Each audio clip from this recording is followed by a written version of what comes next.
We are responsible for the life we are living. And the issue about that is, well, what are your programs? Because they're running your life.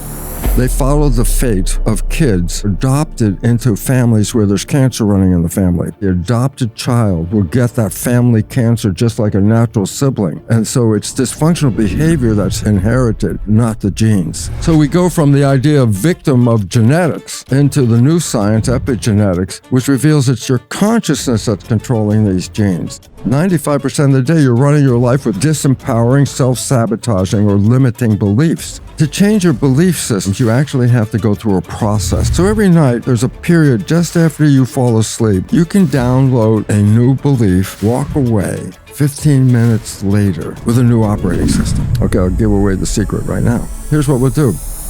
We have to get out of these programs. And this is the wake-up call for human civilization. Wake up, take your power back, because with your consciousness, you can have heaven on earth for as long as you live.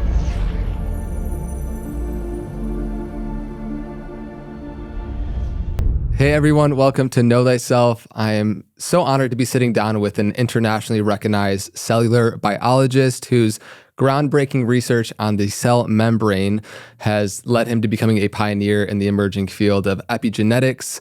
He is an individual who is an author, a teacher, a guide for millions of people that carries an important message about just how powerful we are as human beings. Welcome to the 100th episode of the Know Thyself podcast. Bruce Lipton, thanks for joining me. I am so excited to be here because I so appreciate everything you're doing to wake up this world, because we're in an evolutionary upheaval.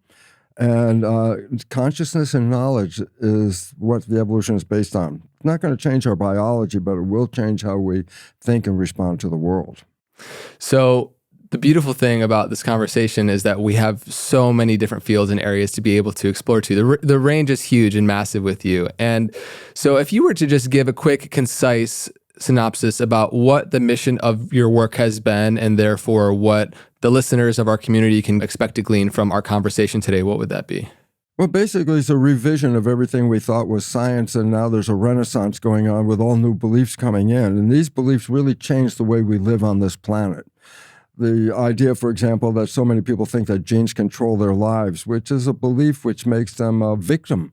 Because as far as they know, they can pick the genes, and if they don't like the character, they can't change the genes, and then they're told that genes turn on and off by themselves, and all of a sudden, we start really teaching them something like victimization.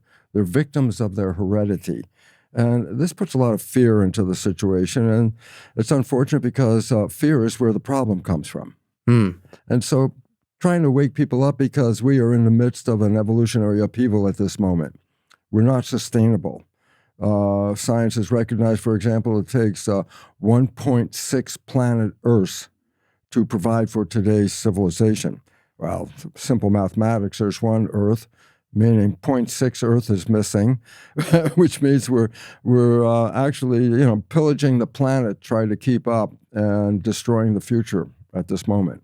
So I love how so much of your work has really been empowering individual people in their own personal awakening process. As you know, we have around 8 billion people on this planet. That comprises of many different individuals. And if we can all individually wake up to who we are in our true essence, then we start to engage with the world and, not pillage it, like you said, in a completely different way. And I feel like it really boils down to this fundamental question of, are we living our life consciously, or are we living our life compulsively, aka a program, aka the matrix, aka we're missing the greatest gift that we have in this opportunity of this lifetime? So that I think that positions as well this whole conversation of where we're going. Well, it's actually very true. It's fun because when I give a lecture, I always talk about the matrix is not science fiction, it's a documentary. Because basically it says everybody's programmed. I go, well, yeah, that's the absolute truth. We've all been programmed. And the problem is, why are we having trouble with our lives, is because we're not living with our creative conscious mind. We're living with our programs. And when we play these programs, they're invisible to us. So which means people don't even know what they're saying, but other people are responding to them. And the problem is when things don't work out, there's a tendency to say, oh, these people created the problem. That's where I'm a victim of these people, without recognizing they were the creator in the first place. So it's an opportunity to wake people up and say, what happens if you actually ran from your creative conscious mind versus running from your program? I always like to add that part because in the movie The Matrix, the idea if you take a red pill and you get out of the program, actually, most everybody that's listening here today has taken a red pill at one point or another, and their life was profoundly changed within like 24 hours. And I go, what was that? I said, falling in love.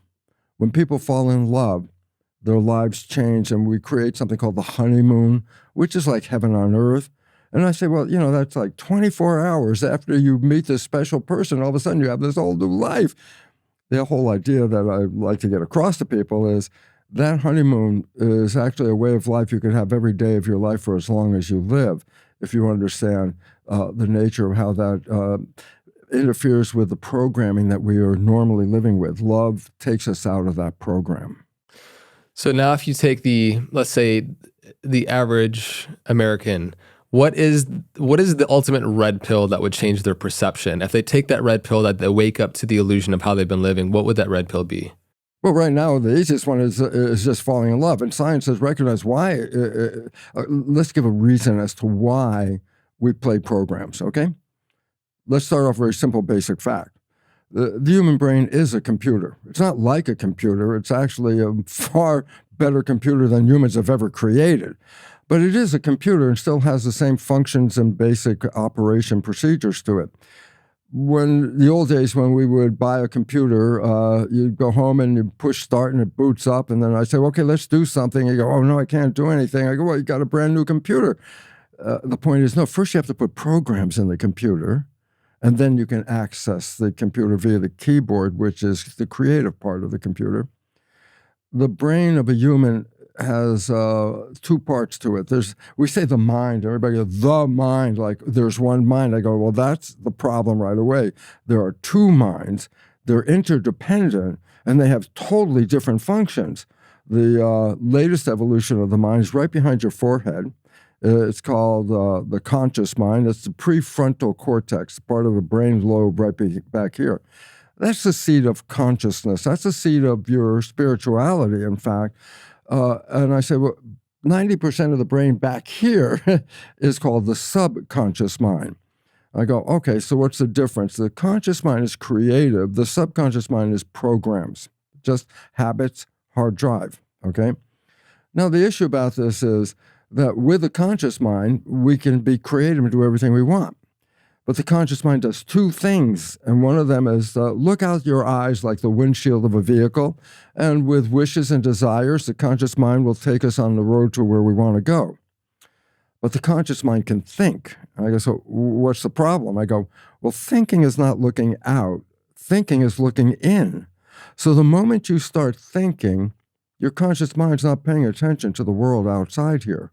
I go, well, yeah, but what if you're driving the car and you start thinking? I go, well, almost everybody does it anyway. I go, it's kind of interesting because at some point you get so caught up in your head thinking, and then you look out the windshield and realize you haven't paid attention to the road for the last number of minutes, but hey, you're still on the road. Everything seems to be running okay. And I go, no problem, because the subconscious is autopilot.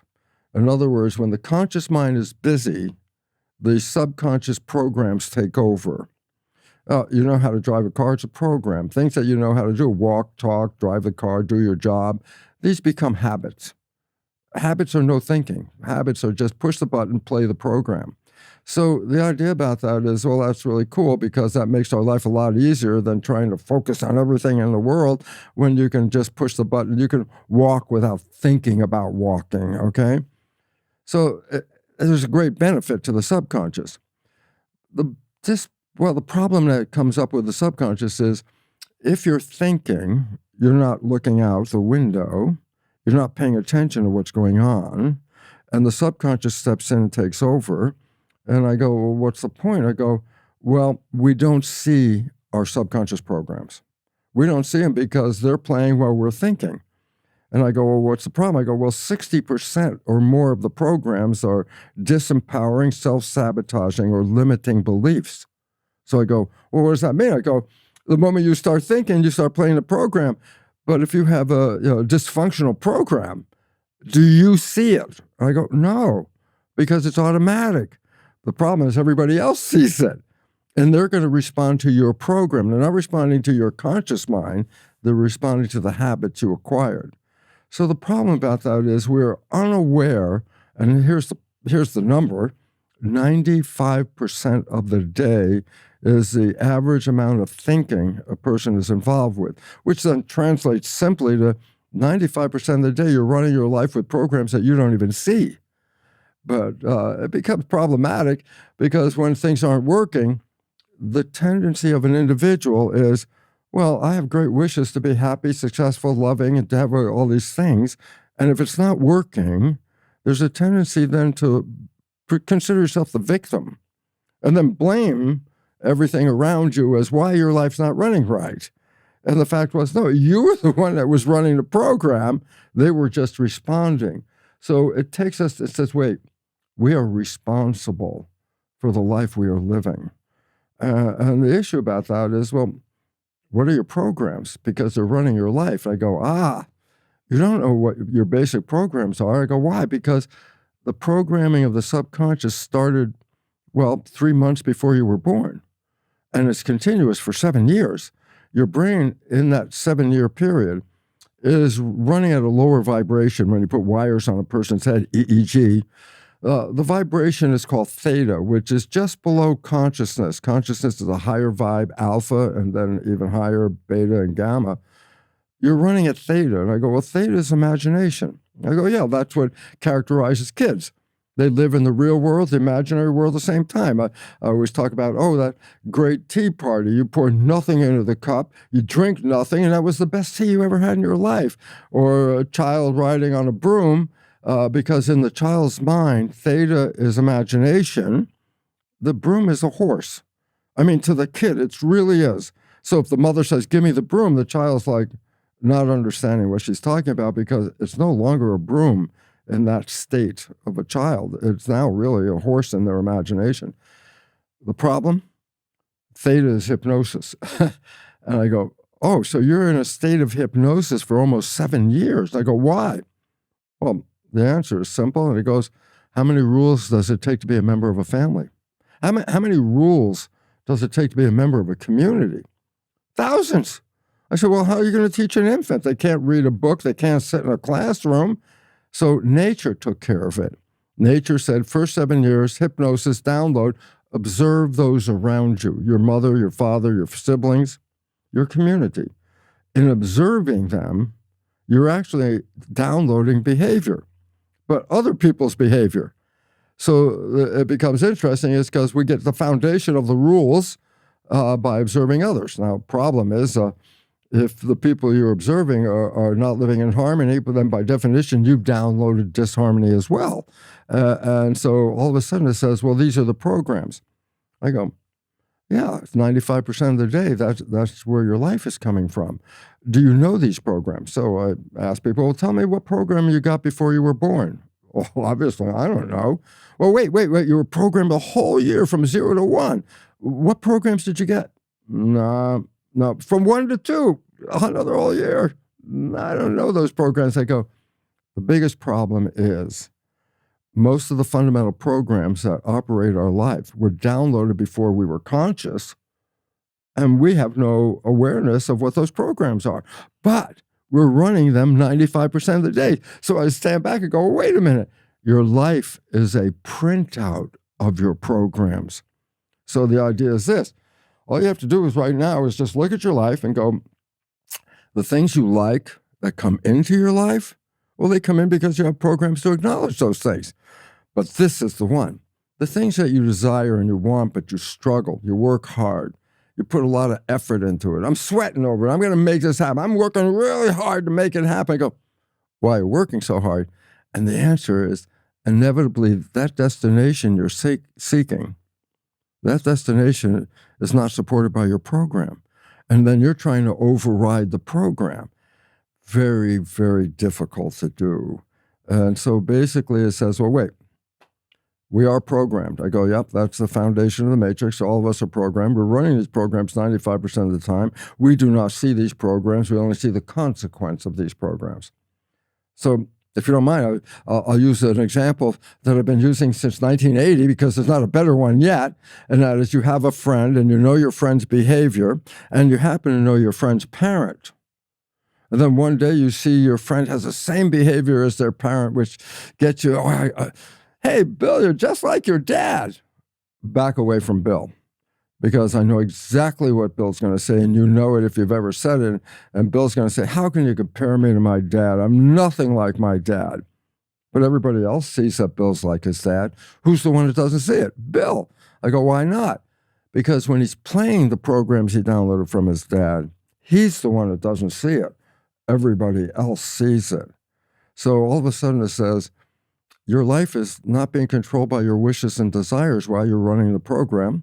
And you run the program 95% of the day because that's the amount of time you're thinking. So are you creating the life you want? I go, not necessarily at all. As a matter of fact, you're creating the life you've been programmed to create. A medical example, great one.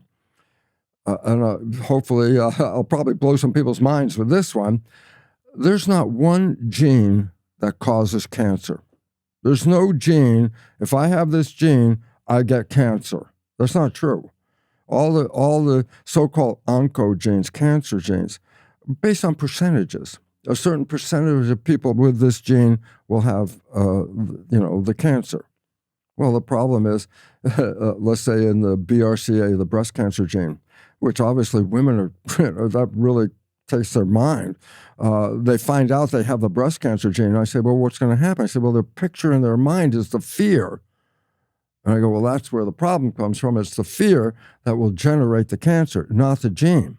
So half the women that carry the gene never get the cancer.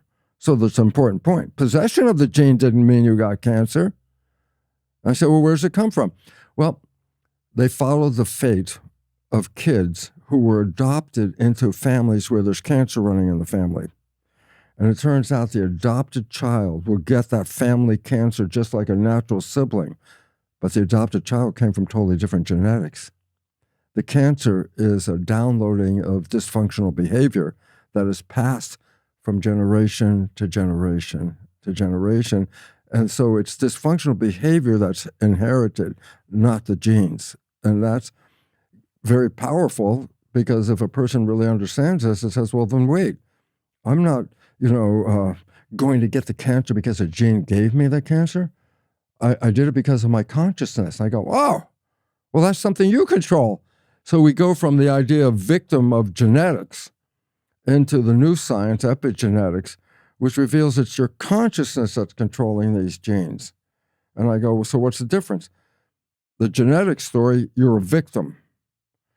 When it turns out that consciousness is creating life, then you have the option to be the master because you're the one that can change your consciousness and then empower your life. So we're moving out into another world. And this other world says, as the Matrix says, we have to get out of these programs. And these are the programs of dysfunction that are being passed from generation, from culture to culture, up and down the line. We're facing this evolutionary story right now because we're not sustainable. And this is the wake-up call for human civilization. Wake up, take your power back, because with your consciousness, you can have heaven on earth for as long as you live. Sounds good. Incredible. Thank you. I feel like the podcast is over. It just covers so much. It's incredible. So I really loved how you broke down. I mean, we all have results in our lives, financially, in our love life, internally with our health, interrelational dynamics, all these things. And oftentimes when we want to change the result or the fruit on the tree, we focus on that, but you're inviting a perspective to go backwards, go back from the actions which stemmed from, or the results which stem from the actions and behaviors which stem from the thoughts and feelings which stem back to the programs and beliefs, and go to the root, not the fruit, to focus on the changing of it. That's the most important thing. You know, it's very interesting because I gave a lecture in Tel Aviv at the University of Tel Aviv in Israel. And we bust in about 300 plus Palestinians from the West Bank that never were there in Israel at all. And I can remember this big auditorium, and all the Israelis were on this side over here, and then the Palestinians were over here. And of course, they were not communicating kind of people. And I started to give them the science of how programming during child development is the issue. And they were like, yeah, nodding, paying attention. Then I put up a slide, and it was black screen, but it said on the top, the problem. And when I pushed the button, 2 pictures came up side by side. One of them was Israeli kids playing with machine guns. The other picture was Palestinian kids dressed in military uniforms carrying rifles. And I said, look what you're programming these kids. They're going to hate each other. They don't even know each other. And you've been programming this. And I said, this is where your problem is. You've been passing this program generation, and that's why this Mideast issue has been going on so long, because it was passed down to the kids before they were old enough to know what the hell was going on, okay?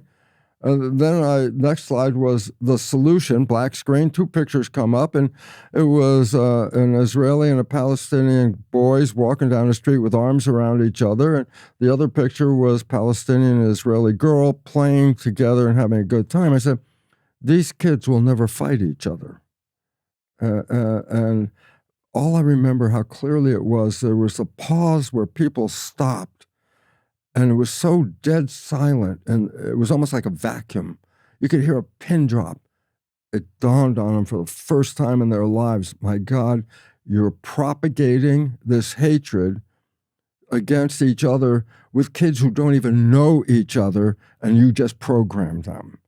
And I'll never forget it, because it was like a moment of awakening. And it was so cool, because at the end of that program, out in the foyer, there was a lot of refreshments, and there were whirling dervishes and music. And the next thing you know, they were all talking to each other, the Palestinians and the Israelis, and they were sharing social experience together. But it happened after Wake Up. And it was amazing to see that actually happen. And a couple of friends of ours, Ehab and Ora, quick story, if I got. Yeah. Okay. Yeah. Ora Israeli, she's walking through the Sinai Desert with, she came with some other people, was walking alone. And Ehab, Palestinian, he came with his friends, but he was walking alone. And they started coming toward each other, and about 10 or 15 feet apart, they stopped, and they saw each other. And it was like in The Godfather, they were hit by the thunderbolt. They just fell in love. They got married 3 days later. I mean, it was just such a energy boom. And it was really cool. So Ehab goes home and tells his Palestinian family, I married an Israeli girl. His father chased him around the house with a knife because he said, you're a traitor, you're sold out. He was going to, stab his own son. Ora went home, told her family she married a Palestinian. They disowned her and said, go. So there was an interesting situation. Now they're more or less isolated from their families. They had a child, a boy, and it got to like 4 years old, I think. And they said, oh my God, we're going to have to send him to school. Where are we going to send him? So they both went to the Israeli school, and they saw what was going on. I said, no, we don't want to send our kid to that one. They went to the Palestinian school. No, we don't want to send our kids to that one.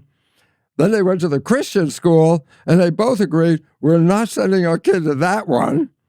So they created their own school called the Garden of Abraham, which is a prophet for both the Israelis and the Palestinians. And young kids, 4, 5, 6 years of age, teachers, Palestinian, Israeli. The kids grow up together. They learn each other's cultures. They play. They have fun. These kids will never, ever fight one another. And it was such a beautiful example that at that conference I lectured at, there were some mayors from some Israeli cities, and they all came up at the end and said, we want a school like that, because this is the breakout. It's the programming that takes us on the wrong path. And you put the right programming in, there's no violence anymore of this. Violence is learned. It's not part of the genetics of an organism. Yeah, it's such a beautiful example when those pattern interrupts come in and they decide to be the conscious agents to become stewards for a new program, for a new reality. And, as we start to dive into how we actually really can change these programs, because there's many different ones on an individual, societal, systemic, global level. I like how you kind of broke down. I just want to reiterate that these perceptions and programs that we have come from mainly three sources: the genetics, our subconscious, and self-conscious. And very little from genetics. Yeah. But there is a minor thing, and it's usually something physical, but not behavioral. But and also mainly developed through observation in the environment. Well, that's where the genes come into the story. That's where epigenetics is the new science, and that is the revolution in science, epigenetics. So between that and then the subconscious, which you kind of eloquently share about how the difference that conscious mind and subconscious have in terms of perception, in terms of 40 bits versus 40 million bits of data that it can actually intake at a single time. And so I would love for you to share a little bit more about that distinction, because we can have a conscious manifestation affirmation practice, and yet the rest of the day we're putting garbage in our environment, and our subconscious mind is picking up. It's always recording it. And then, of course, garbage in, garbage out. Well, this is where the whole story of epigenetics plays into it. Now, when I say epigenetics, a lot of people go, genetics, epigenetics, they sound very similar. I go, well, they sound they're similar, but they're a revolutionary difference between them. As I mentioned, the genetic story is, you inherited these genes, and these genes control the character of your life. You don't control the genes. You're a victim. Epi means above. So I said, well, we call skin epidermis. I go, why? Well, just underneath the skin is a layer called the dermis, and the skin is just above the dermis, so it's called epidermis. Well, when I use the term epigenetics, it means control, epi, above the genes. Well, it turns out genes are blueprints. They make the proteins of the body. There are 100,000 different complex molecules. Proteins are very complex. They wear out, and you have to replace them. Well, they're very complex. I say, well, how can you replace these complex molecules? And I say, well, genes are blueprints to make the molecule. They're absolutely what they are, a blueprint telling you how to assemble the amino acids in a sequence to make a particular protein. I go, well, that's really cool. I go, it's a blueprint. I go, 100%. I go, so why is that important? I said, well, go into an architect's office, unless she's working on a blueprint, and you lean over her shoulder and you say, excuse me, is your blueprint on or off? And she would look at you like, what are you talking about? It's a blueprint. There's no on and off. I go, aha, that's the issue. Genes are blueprints. They are not capable of turning themselves on and off. That is a wrong idea, fallacious science, completely wrong.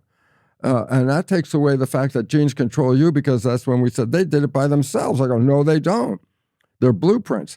So the question you want to really ask, and then who's the architect that reads the blueprints? I go, well, that's the mind. So the mind is overriding the genes. And like an architect, the mind can change the readout of the blueprint.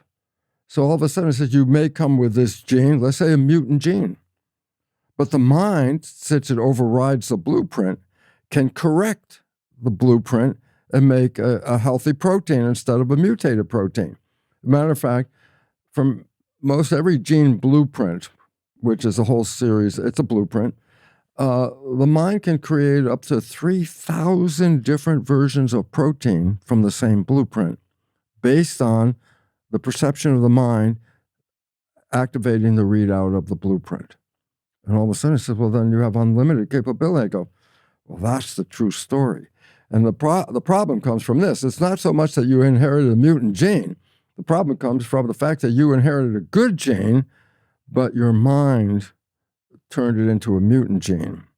So like 90% of cancer has no family linkage at all. It just showed up. I said, well, how does it show up? I go, it wasn't the gene. It was a program that altered a healthy gene and turned it into a mutant gene. The whole thing here that we're just getting into is very simply this: are you a victim or are you a master? And I go, well, you're a master, but you don't know the rules. You don't know how to play the game. And as a result, we suffer from that. So we all want to become masters that can control and consciously choose which genes are, which ones we're turning on, which ones we're turning off, as that really correlates to the destiny that we go out there and live. I want you to unpack a little bit about this notion between positive thinking versus the rewriting of the programs. Because you talked about since in utero to the first 7 years, these programs that occurred that we're not fully aware of. I don't have memory, we don't have memory of those times. And yet it's such a big contributor to the vast majority of how our life plays out. So if we're not consciously aware of what programs were picked up, but we can see the results of them in our life and we don't like them, then what does the process start to be of rewiring those habits and like really cementing in and downloading a new software into that computer and program? Well, let's start off with a simple fact. I said the subconscious is the equivalent of a hard drive, okay? And so for a moment, let's consider a computer. And you got a hard drive, you got programs in it. And I said, talk to the hard drive and see if you can change the program. And all of a sudden you realize, well, you can talk to your blue in the face. You're not changing that program. I go, aha, you need to do like a record. You have to push a button to make this action. To change your belief system and your programs, you actually have to go through a process to do this. A lot of people say, well, I'll just give myself a good talking to. I'll talk to myself. And then I always laugh because I say, well, who are you talking to? Well, I'm talking to the subconscious. I go, there's nobody in the subconscious. It's a hard drive. It's just got programs. You're not talking to anybody. You're wasting a lot of your time at this point. I say, you want to make a recording, then you have to use the process by which the recordings went in the first place.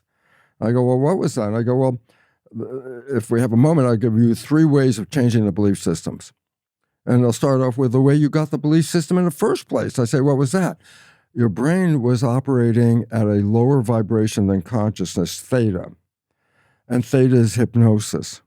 So if you do hypnosis, and the easy way is called self-hypnosis, that is the primary way of putting a new program in. I go, well, how do you do self-hypnosis? What's it all about? I say, well, you have to get into theta.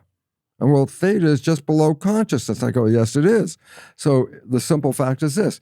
Every night as you go home from a high working day of beta, high vibration, you relax. That's calm consciousness. Alpha calms you down. And the moment you close your eyes and you're drifting off, you disconnected consciousness. But the brain's still functioning, but it's now functioning at the next vibration below consciousness, which is theta. So the brain is in a state of record after you're fallen asleep. So if you put earbuds in or earphones on and play a program, you can start it just before you fall asleep, and you're going to hear what's going on in the program a bit. But the moment you fall asleep, the program is playing directly into the subconscious via hypnosis. It's called self-hypnosis, okay? So you want to change your life. You find a program that supports what you want to change. There's so many self-help programs that you can put into a computer and do this. So basically, it's you find one of those programs, and when you go to bed at night, you put the earbuds in, you fall asleep, program's playing, goes into the subconscious. You have to repeat it a number of times because the period of theta is not very long before you go into the lowest vibration, delta, which is sleep. So every night, there's a period just after you fall asleep where you are capable of doing self-hypnosis. And whatever's playing through those earphones, earbuds, is going straight into the subconscious programming, straight in, okay? So that's number one way of doing it, and that's actually the first way you got programs anyway, okay? Number 2 is you still downloaded programs after age 7. You learn how to drive a car, play an instrument, ride a bike, whatever you were doing. I said, well, how'd you learn these? He said, because they became habits. I said, habit. You repeat. You play it again and again. You repeat a process. You repeat it. You repeat it. That's how you created a habit. You want a new habit? Then start creating a behavior for a new habit. The new age wisdom is fake it till you make it. I go, what the hell is that? I go, well, let's say you're not a happy person. I said, well, what if you want to be a happy person? I said, all day long, no matter how unhappy you are, it's not relevant. You say to yourself, I am happy. I am happy. and you repeat it as many times during the day as you can. That's repetition. Repetition is what makes habit. There'll be a day where you'll wake up and you won't even have to say, I'm happy, because it's been downloaded already. So both the first hypnosis part and the repetition part, they're time. You got to use a lot of time to do that, okay? But those are the two natural ways you got the habits in the first place. And because we're facing an evolutionary upheaval at this time, necessity is the mother of invention. There's a necessity to reprogram faster because time is an element. So there's a new version of psychology called energy psychology. I go, what about it? I go, it's not the conventional cognitive talk therapy that says, oh, let's go over your life and talk about who did what to who, and that person did this, and your friend did that, and whatever. I go, that doesn't help anybody, in my opinion, for the reason is this. You're repeating the same problem that caused you to have a problem, to go back over, to replay how you got the bad program. It's like you're killing the messenger over the message. Who did it? Who caused this? It's not relevant who caused it. You are here today with the program that you picked up back there. So going backwards, it's not going to help you. You want to go forwards. So energy psychology is interesting because it doesn't give a damn about what your history is. It says, where are you now, today? What's your issue? Well, we talked about you can see your issue because it's the character of your life. I guess, so what's the new energy psychology? It engages, some of them engage something called super learning. What's super learning? I say, a child under 7 is in a state of super learning. I go, what do you mean? All it has to have is one experience to remember it the rest of their lives. Download, boom, instantly. You can engage super learning. Oh, really? I go, yeah. If you've seen brains, almost everybody has, there's a line right down the middle, and we call them left hemisphere, right hemisphere, the two halves of the brain. The two hemispheres have different functions. For example, the left hemisphere is intellectual. Words are the big thing, can do all that. The right hemisphere is emotional, okay? And so I got intellectual, emotional. Under age 7, both hemispheres are integrated. And so every experience you have has an emotional character to it and an intellectual character to it, okay? So the issue is, if you want to change these, the idea is you can bring the hemispheres back into sync, because after age 7, they don't physically separate, they functionally separate. So after age 7, every 2 or 3 hours, your life is coming from one hemisphere or the other hemisphere, and that's like a wave. Sometimes you're more intellectual during the day. Sometimes you're more emotional during the day than intellectual and emotional. So it's a wave. It's called ultraradian wave. And I go, so why is that important? Well, it says you're not integrating both hemispheres after age 7. But if you do an exercise that can integrate those two hemispheres, then you can go back to the super learning character that the kid under 7 has. I go, well, how do you do that? I said, well, it's a physical exercise. You can do it. I go, my right hand, my right arm is controlled by my left hemisphere. My left arm is controlled by my right hemisphere. I say, yeah, but watch what happens if I take my right arm, which is controlled by the left hemisphere, and if I cross the midline, it gets picked up by the other hemisphere because it's now in the zone that is controlled by the right hemisphere. So it's controlled by the left hemisphere, but the moment I cross the midline, it also gets controlled by the other hemisphere. So if you cross both your arms and go something like that, you're integrating both hemispheres. And if you cross your ankles, same thing, okay? It's very calming. This is number one. This is why people don't pay any attention, when they're relaxing, take a look at their legs. They're usually in a chair and their ankles are crossed. That's part of the integration. That's a calming experience. But if you do both arms and legs and get into that integrated state, you can download a new belief 10, 15 minutes, walk away 15 minutes later with a new operating system.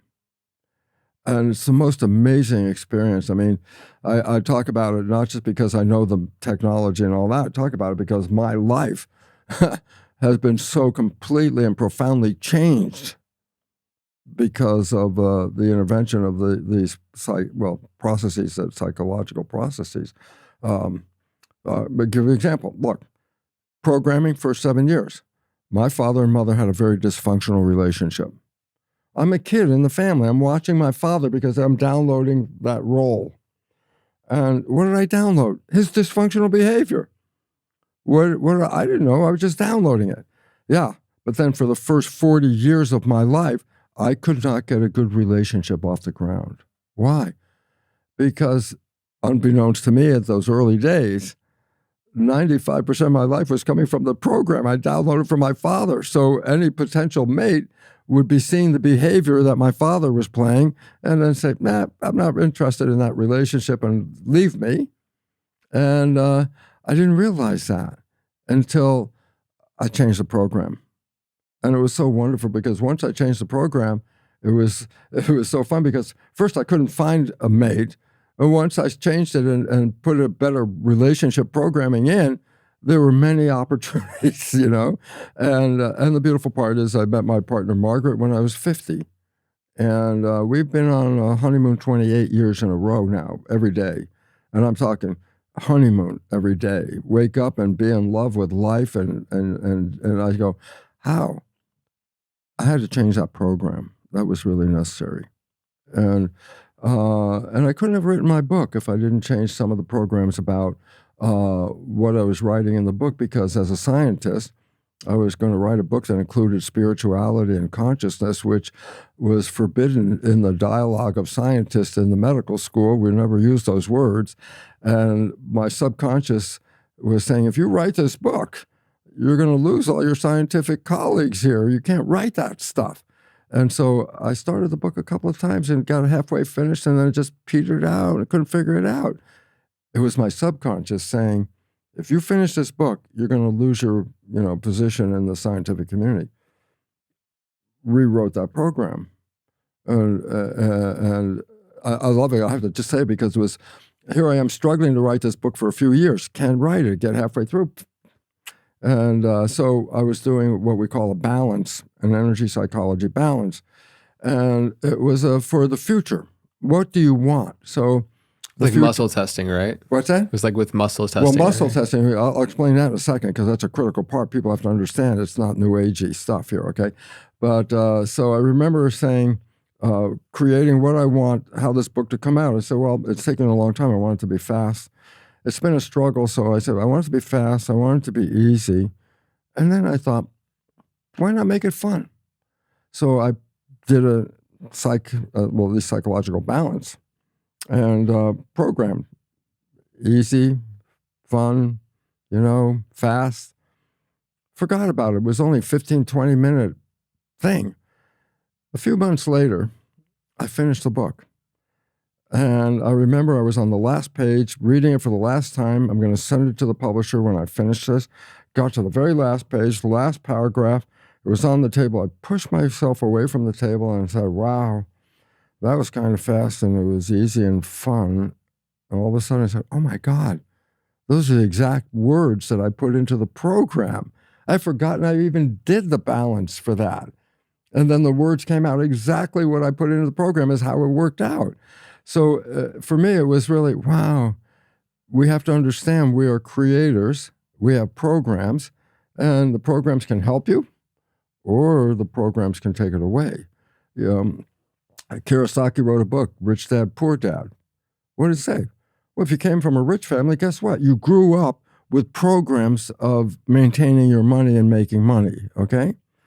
When you grew up in a poor family, you grew up with, oh, it's not going to work. Life's hard. This isn't going to be easy. We're not getting anywhere. And I say, the kids in those two families grow up. The rich ones stay rich. The poor ones stay poor. Generally, that's what's happening. Why? That was the download that came from each of those different forms of family life. All of us have been programmed. And so basically, your life is, unfortunately, 95% from the program. I want to address the muscle testing thing because a lot of people think that's a new agey thing. And I go, well, first of all, let's recognize this, that the brain, okay, is split into the left and right, we've already talked about, okay? The brain is also split into the conscious and the subconscious. Subconscious has programs. Conscious is creative. So I say, so what does that mean? I say, good, here's what we'll do. Let's make a statement with the creative mind. Any statement you can think of. I have two heads. You can say any damn thing you want, okay? But when you make that statement, the subconscious reviews the statement and tests or checks whether that data is built into the program or not. And I go, so what? I say, well, if you make a statement and the subconscious doesn't agree with it, there is disharmony between conscious and subconscious. Subconscious, being the massive computer part, controls the muscles, all of the muscles of the body. So I say, so what does that mean? I say, well, if you make a statement with your conscious mind, your subconscious mind doesn't agree with that, the disharmony causes muscles to weaken.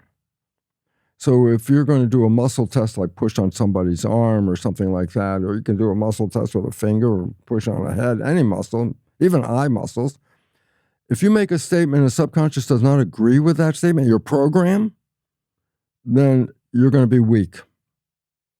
If you make a statement that's true and the subconscious agrees with that from the history, then your muscles are super strong. I mean, if you could put out your arm and somebody's pushing on it, that you could, when you make a statement that's in harmony between both minds, they could do a chin up on your arm. It's not going to move.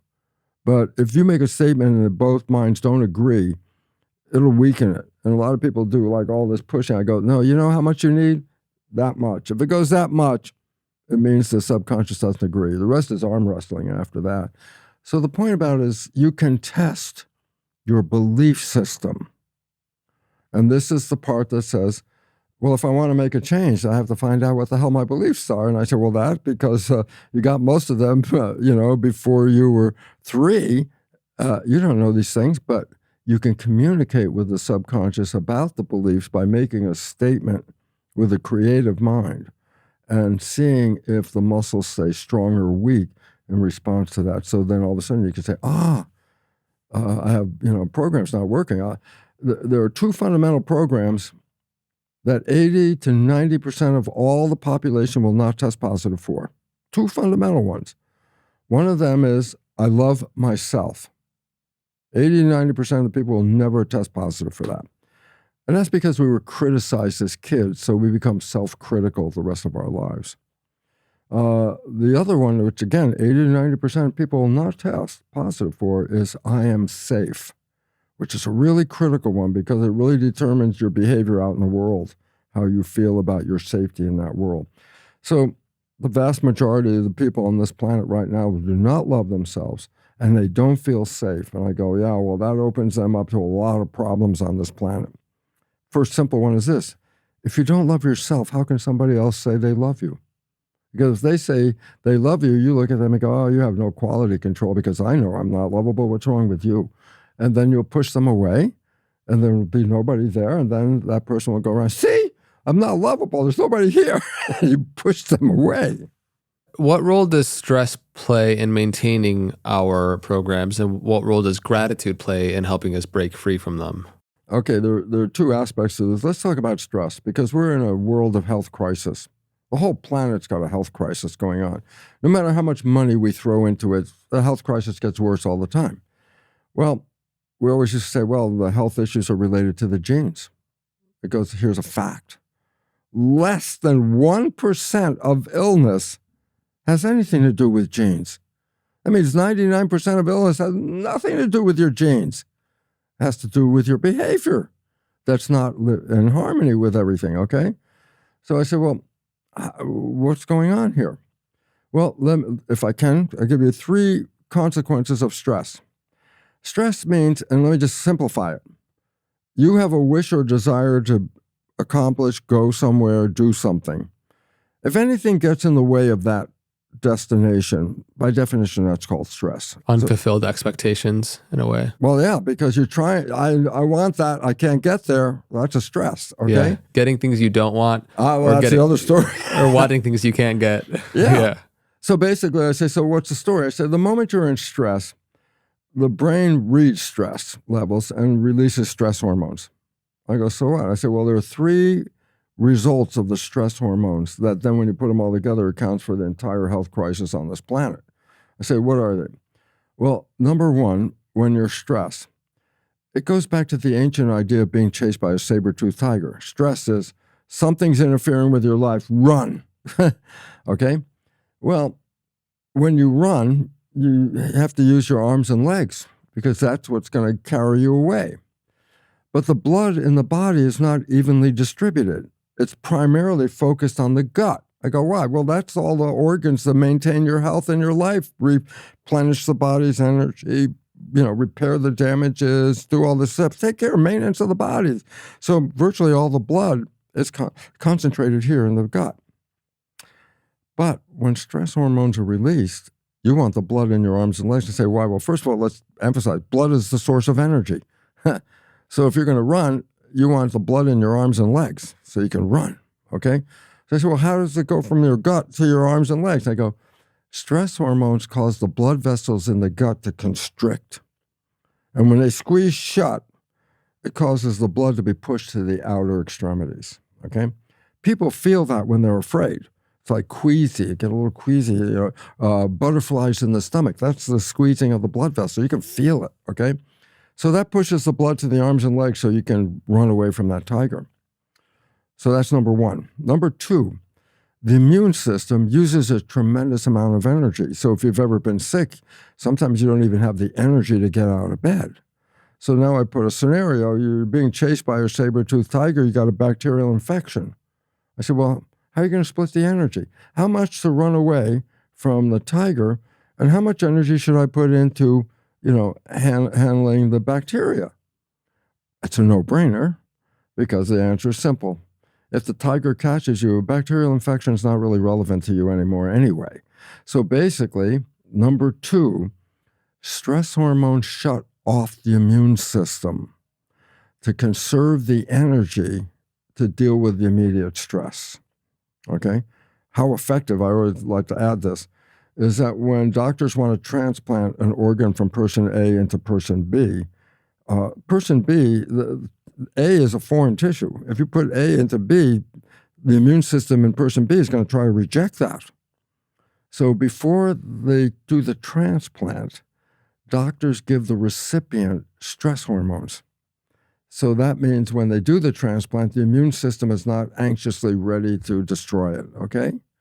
So number two, shut down the immune system.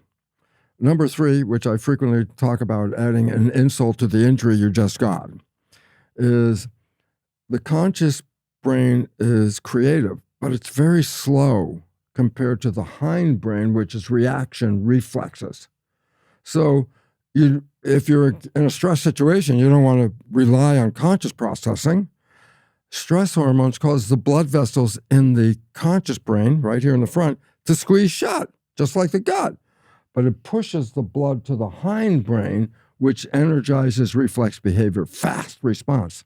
You become less intelligent when you're under stress. Okay, so I say you add up those three things.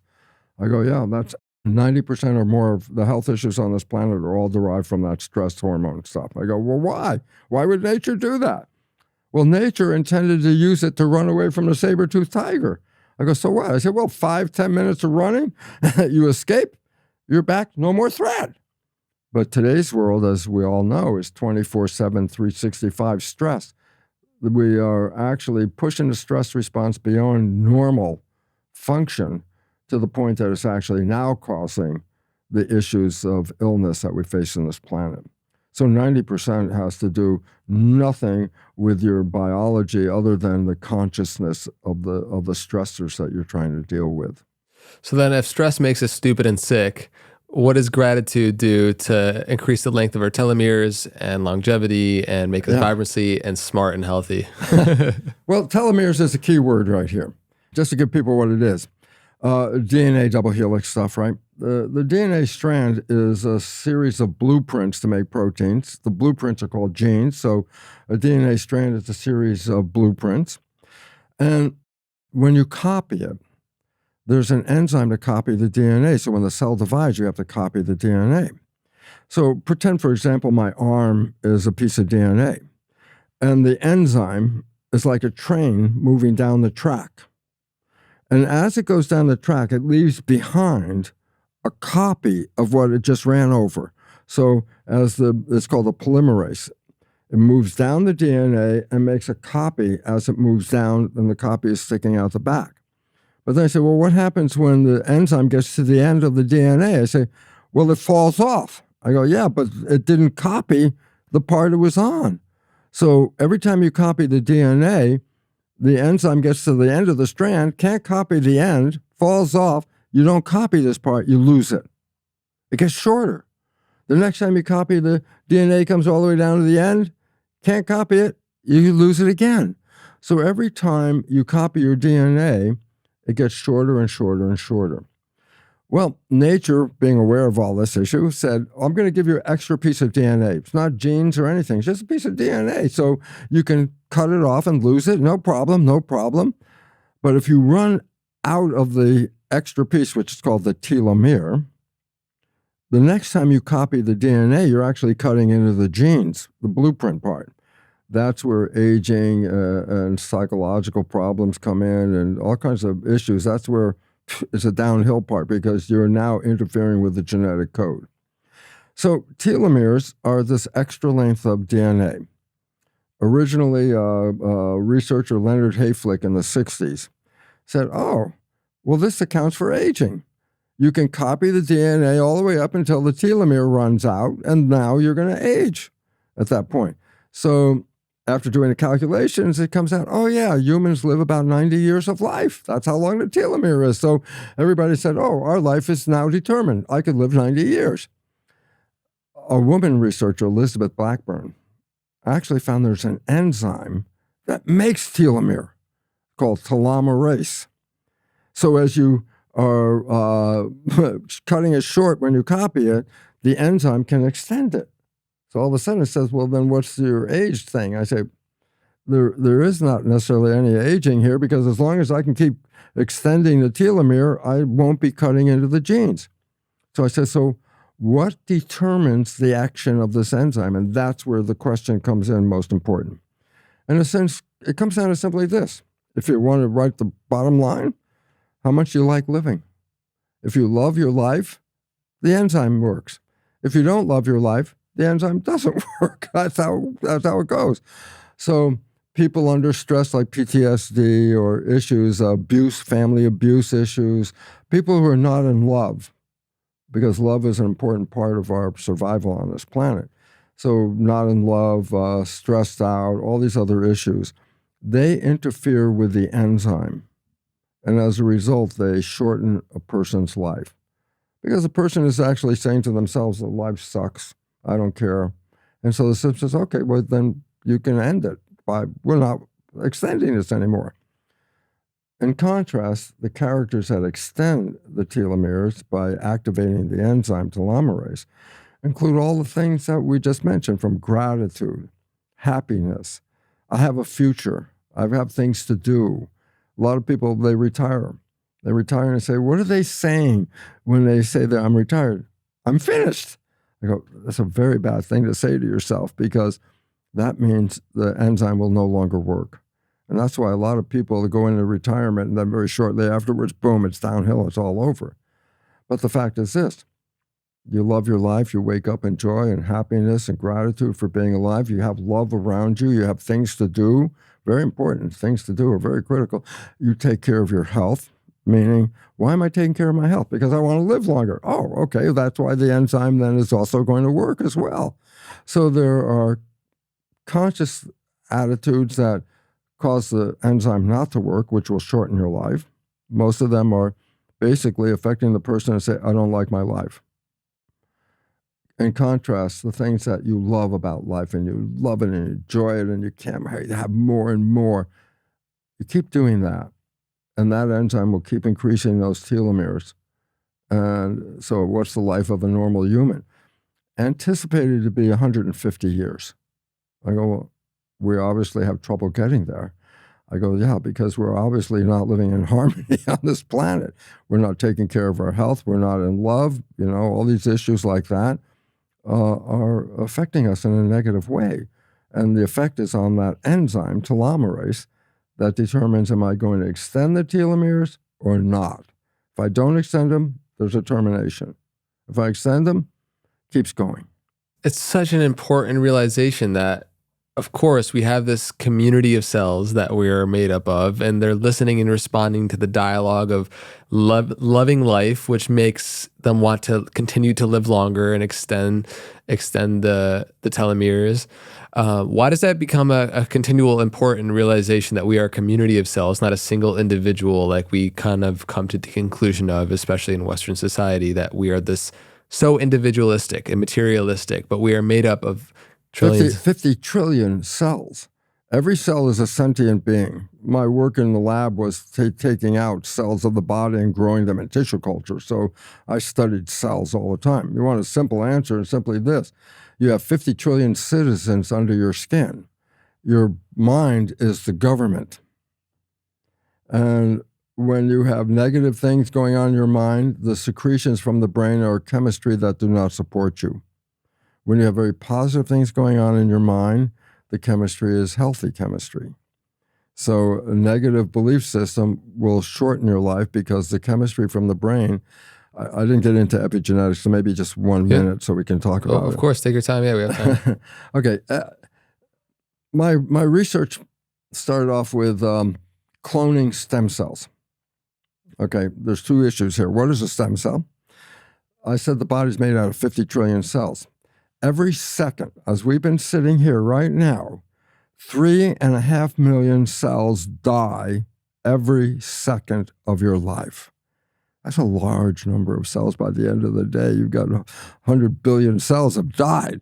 I said, well, how long can you live if these cells are dying at that rate? And I go, well, not very long. But then how do we survive? I say, because we have stem cells. And I go, well, what is a stem cell? And I say, that always confuses people because the real original name of the cell was embryonic cell. And once you're born, they say, well, you're not an embryo. We changed the name, but it's still an embryonic cell. It's called a stem cell. So your stem cells are dividing at a rate to compensate for the ones you're losing every day, so you stay static at this point, okay? So I was growing stem cells in the lab. I was cloning them. Cloning them means I only put one stem cell in the petri dish by itself. It divides every 10 to 12 hours. So first it's 1, then 10 hours later it's 2, and 10 hours later it's 4, 8, 16, 32, doubling. At the end of the week in my culture dish, I have 30,000 cells, but they all came from one parent. So I have 30,000 genetically identical cells. I split those cells into 3 petri dishes. Okay, the secret's coming right away.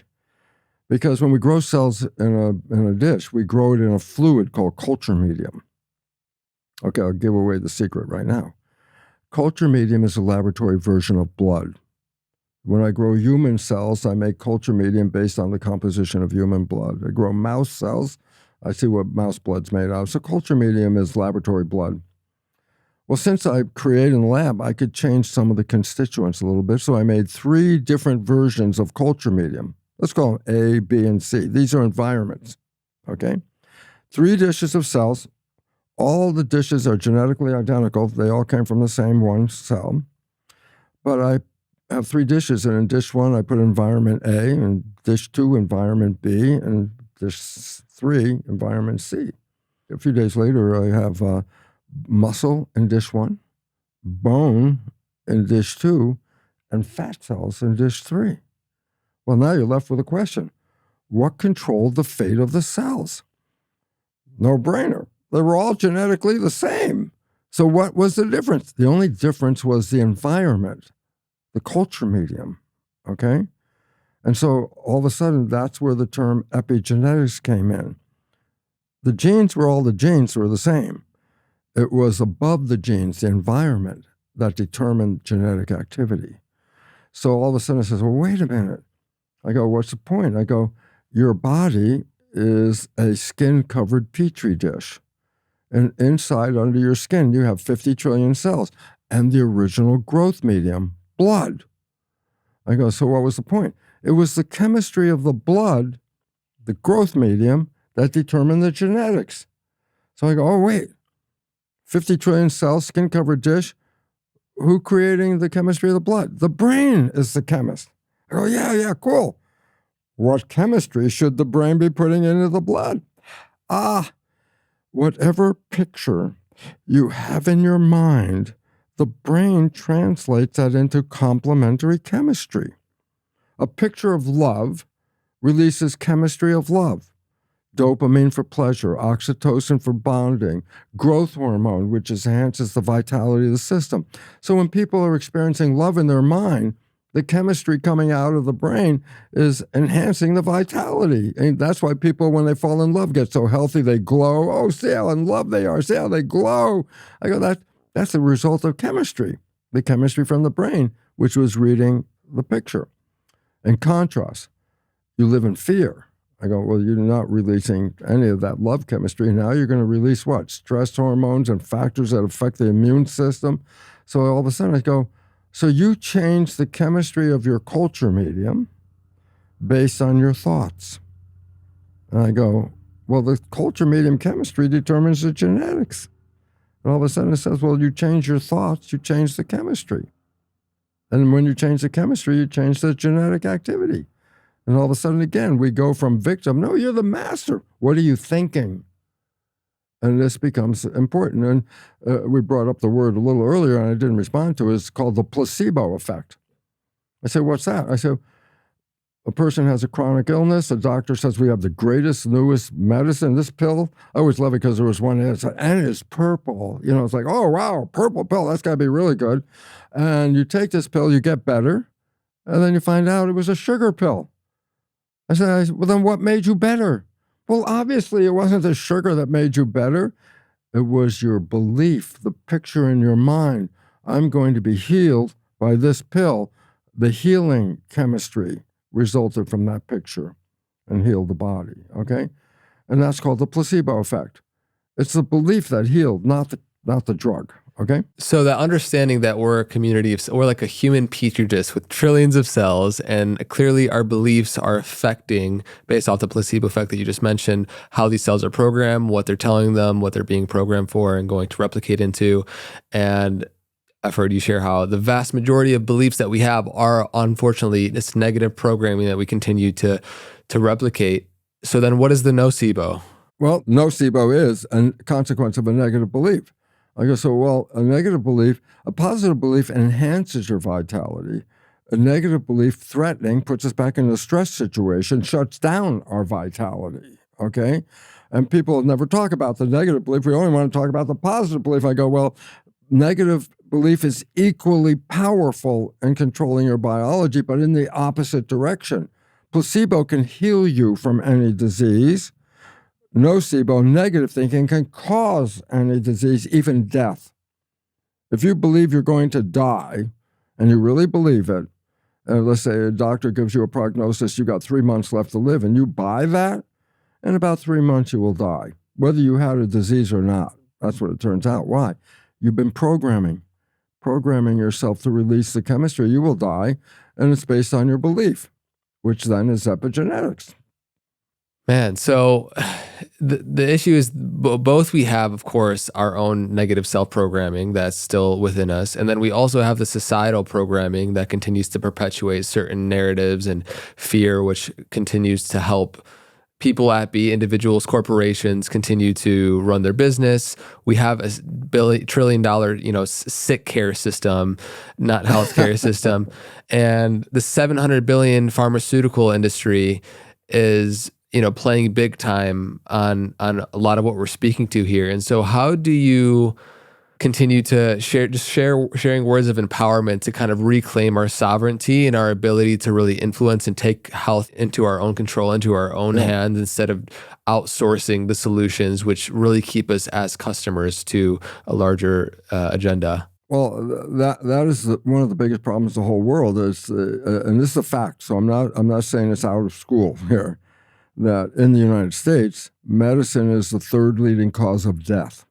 The first being cardiovascular disease, second cancer, and the third is hidden by a Latin name called iatrogenic illness. Everybody goes, oh yeah, that's neat. What I say, iatrogenic illness is actually self-inflicted illness, okay, through medical treatment. So medicine, creating the treatment, is responsible for the third leading cause of death, okay? Now, that was published in 2010 in the Journal of the American Medical Association. So I want people to know this research didn't come from some side place, offbeat place. It came right from the Journal of the American Medical Association. They recognized they're the third leading cause of death. 6 years later, 2016, the British Medical Journal redid the study and came out with the same conclusion. Medicine in the United States is the third leading cause of death. 300,000 people a year die from prescription drugs. 100,000 from the illegal drugs, 300,000 from prescription drugs. We have a war on illegal drugs, and nobody talks about the prescription drugs. I said, they write it off. Funny, it's not funny, but they write it off. Oh, that's the cost of doing medicine. I go, that's a damn expensive cost to kill 300,000 people a year. So I go, so what's the issue here? And the issue is this is based on belief systems again. So where'd you get your belief system? The first 7 years. I say, for the average family, when somebody's sick, they go to a doctor. A child that's under 7 is being programmed. And what do they watch? Well, when mommy's sick, she goes to the doctor. And when dad's sick, he goes to the doctor. When I'm sick, I go to the doctor. What was the program that got downloaded? When it comes to health, you're not the official source. That the doctor is the official source. You want to find out about, how health is affecting you? It's not up to you. It's up to what the doctor says. So we implicitly bought into the fact that we give doctors the truth. They are the source of truth. If they say you're going to die in 3 months, you don't question that. You say, oh, okay, I'll get ready and go home, take care of my affairs, and I'll die in 3 months. And people do. And then a number of them, they've done autopsies to find out they didn't die from the original prognosis of what the doctor said. They died because it was 3 months. So basically it says, you give up your power of truth to someone else, the doctor and the medical profession. And that includes, unfortunately, on top, the pharmaceutical industry. We buy it. And it used to be, well, the doctors used to, tell you what drugs you need. And now with television, the advertisements tell you what drugs you need. So I remember Bill Maher, he was doing a show and he talked about that. And he said, well, your doctor is a drug dealer. You went in there and said, I want this drug, and he sells you that drug, as a drug dealer. And the issue about it is the drugs are the problem, but they're the problem because of the belief system that we gave them. And when the doctor says you have a negative anything, then it becomes your truth. And your mind, being the creator, will take that truth and manifest whatever they just said. That's why I said, cancer isn't in a family lineage 90% of the time. It just showed up. I said, how to do that? It was a consciousness that took them out, disharmony in the system. And the doctors, of course, don't give us personal power.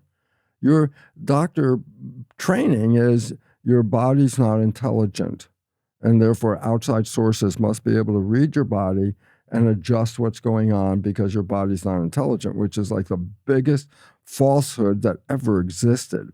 There's nothing more intelligent than the human body, but it's programmed or misprogrammed, and that determines the consequence of it. So the idea is we give up our health control by saying, I don't know anything about it, but the doctor knows, and then the doctor's words then come into your mind as truth, whether it's positive or negative, and then you will manifest that truth because of the consciousness of it. Western allopathy is incredible for acute injury, but I think, like you're speaking to, has gotten it so wrong when it comes to chronic illness. And, we've really subdued ourselves to this powerlessness and forgotten of the power of our own inner pharmacy that we have internally. And so I would love for you to speak to that, and also how the culture, there's a chemistry of culture that we live in, and different places in the planet will on average have more of a certain type of disease because of the culture and the certain belief systems that are correlated to that, which I find very interesting, because that just plays in exactly here how the beliefs that we have in a certain culture correlates to a certain chemistry we have in our biology, therefore creating certain diseases. Well, we got to remember now that we go through that programming period, and the programs are the things that we decide this is true or not true based on what the programs say. It's very interesting because you're absolutely right that different regions on the planet have different kinds of cancers, for example. But what's real interesting is over the years, I started to recognize, let's say, that in China, a particular cancer is predominant type of cancer. But when Chinese people emigrate to the U.S. and live in the U.S., they end up getting the cancer that's predominant in the U.S. So it's a regional experience based on the culture, each culture and the experience. Which the culture is an amalgamation of both the diet, the thoughts, the beliefs, the lifestyle. The programming that you got to fit into the system, and what you should be afraid of, what you should be afraid of. And that becomes the issue. I got a moment, and I'd like to say this, is that we have given up our power to the medical people, but more so to the pharmaceutical people. When they started out, maybe the pharmaceutical people were really nice. But at some point, like big organizations of any kind, at some point, their work really goes to support them, not who they're serving, okay? It happens in education. I've been a professor, yeah. But guess what? The administration gets more power than the professors have. And they get all the money. The professors don't get all the money because they're building these giant universities, and it's like taxing everybody, the students, and more so the faculty, because we're paying for overhead and all that stuff. Medicine, same thing. Now it's corporate run. Hospitals like Kaiser Permanente and things like that, they're corporations. What's the mission of a corporation? By law, the mission of a corporation is to return a profit to the shareholders. I go, okay, wait, stop right there. I go, what do you mean? Well, healthcare charges you to heal you, and then charges you to cover the overhead and all the other expenses. And that overhead is what goes back to the shareholders and all that stuff. So you're paying more money for your health than was necessary because you're feeding these people. The idea is medicine should be a nonprofit situation, but it's not a nonprofit situation. It's based on how much money to keep the damn thing going. Well, the pharmaceutical companies have ripped the people off for years doing this, raising the prices on things like, insulin for diabetics. All of a sudden, the prices started going up to the extent that now diabetics have a hard time even paying for the medicine they need just to stay, steady. The drug prices are based on corporate interests. It has nothing to do with the people. The prices are so amazing that it's like, wow. And they're evil, in my opinion, because it's like they look at it and say, well, it's profit motive. We're allowed to do that. I go, my brother had Hep C. We've got a pill to take care of Hep C. I go, oh, yeah, how much? It's $1,000 a pill. Oh, that's expensive. How many pills do I need?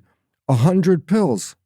I say, then a diagnosis is costing you $100,000 for this pill that they've actually created with government funding to do it, and then charge all this money.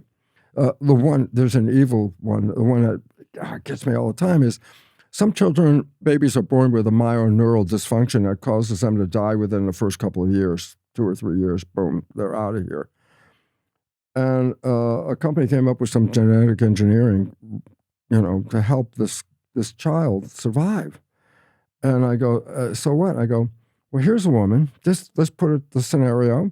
She just had this baby, and that's nothing. I mean, between a mother and a baby, that's the super bonding of life, And then she gets a diagnosis, her baby's going to die in 3 years. I go, what do you think? What goes through that mother? And then the pharmaceutical guy should wear a mask, comes up and says, we could save your child.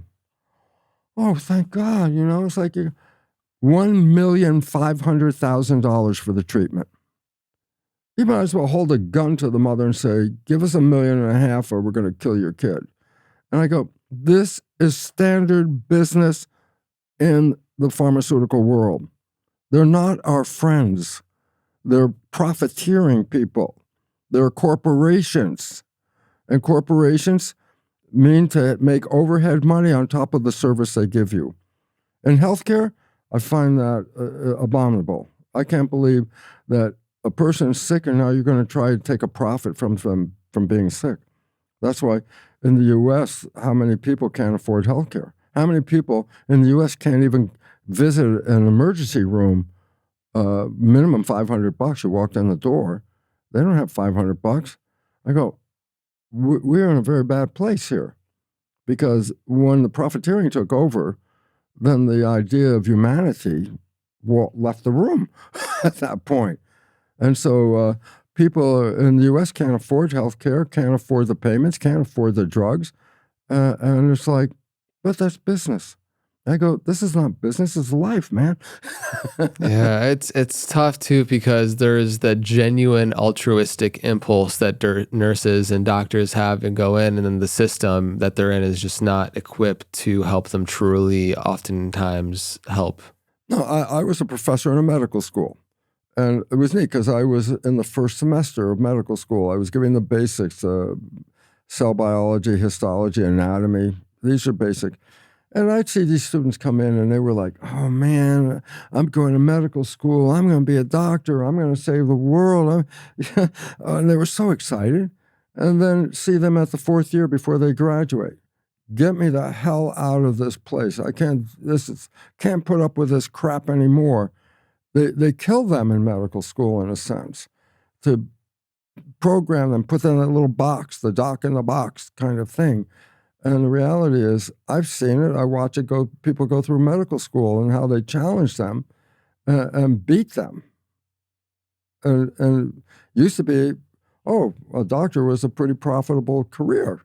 Now, it's not profitable anymore. They're just getting by, a lot of them right now. Why? Somebody's cleaning the money, the cream off the top here. But it's not for the patient. It's not for the patient at all, or the doctor. I'm sorry, because the doctors get blamed for the problems when it really comes from higher up than that. The pharmaceutical company runs pretty much the curriculum of medical school, and I say that having been a professor in a medical school, okay? The money talks.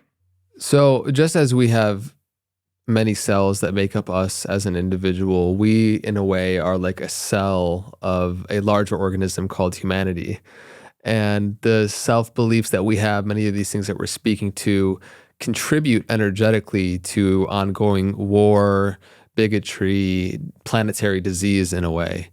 And so when you look at on the macrocosm and you kind of zoom out where we're currently at in terms of humanity at large, what do you see how, like, everything we're talking to is so empowering, how we can go on our individual awakening process and then therefore be a contributor to a new paradigm being born on this planet. So what do you see when you look at humanity on that wide scale? I see that we're being led down the wrong path of life by beliefs that are held by people that are totally false. And the biggest belief is Darwinian theory.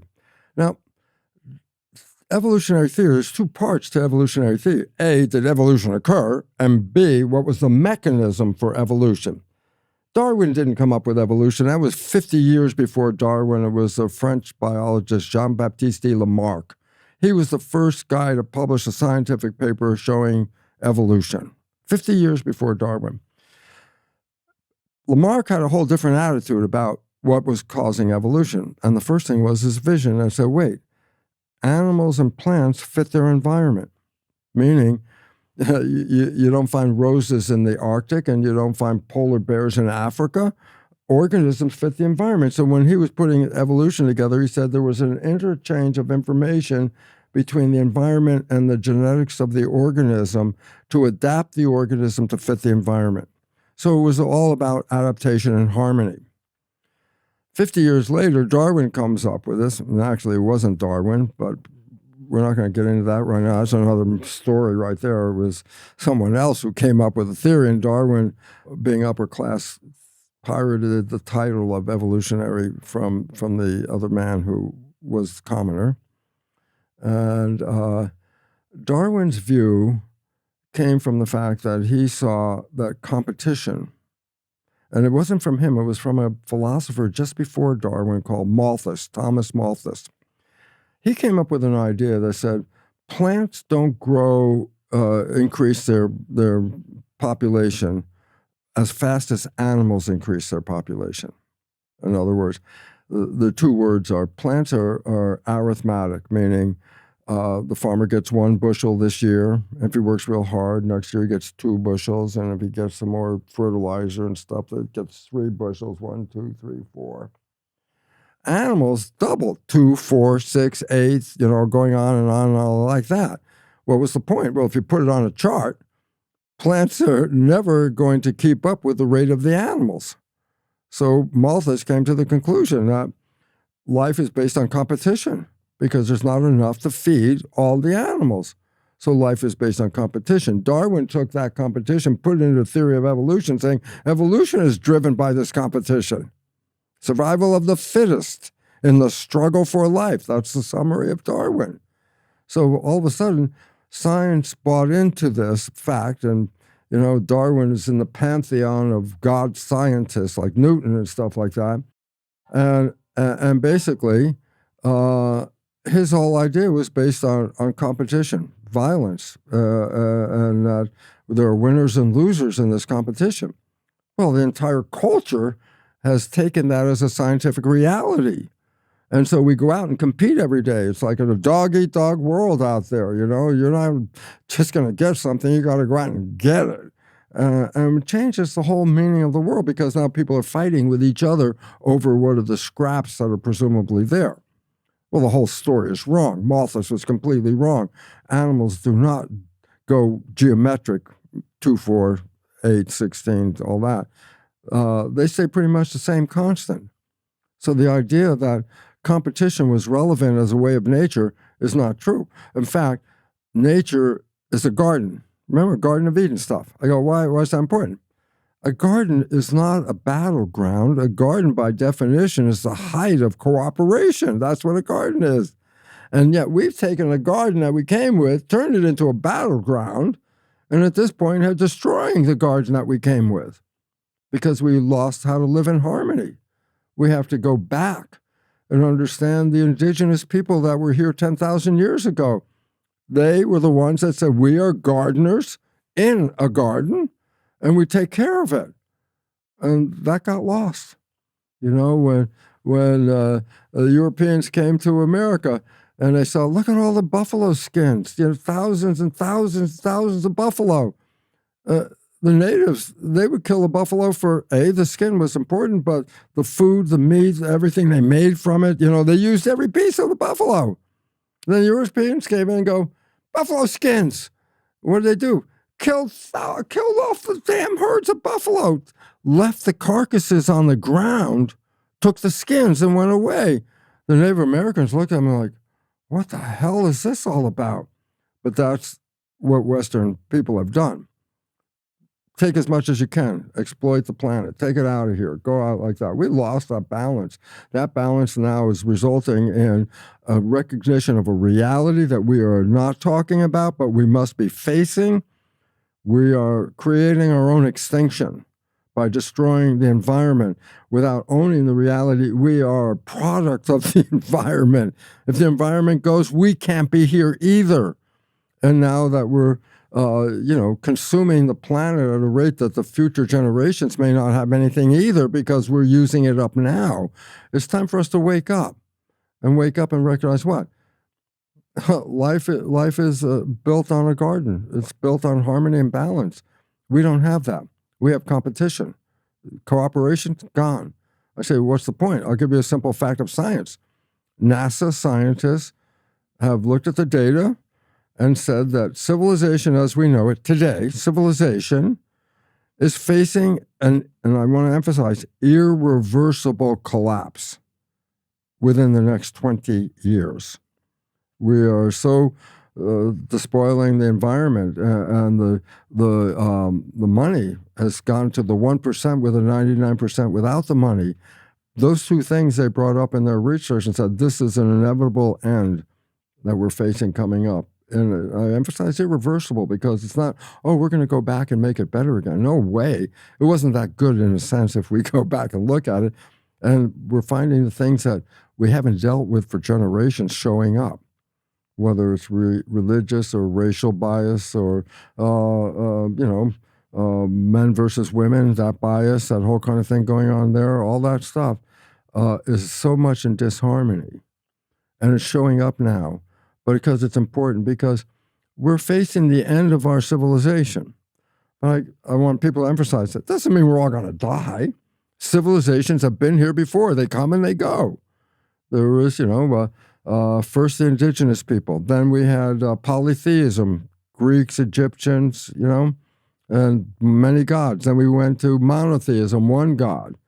And then we crossed back down into the world of the material with genetics, and it's just all material now. It's all, we've lost this kind of balance that was going on, but we're coming back to a balance. And we're coming back to a balance because quantum physics. I go, why is that important? Newtonian physics, which everybody learns, separates the universe into two realms, matter and energy, and talk about those realms not interacting with each other. I go, so what was the relevance of that? Well, once we do the Newtonian look, I say, well, what about consciousness? No, it's not relevant because that's an energy. It doesn't affect the body. Spirit, no, that's not relevant. That doesn't affect the body. Body is material. It's mechanical. That's the reason for the pharmaceutical company. We make chemicals to fix your chemical body. But quantum physics came in and said that whole thing is an illusion. Everything is energy.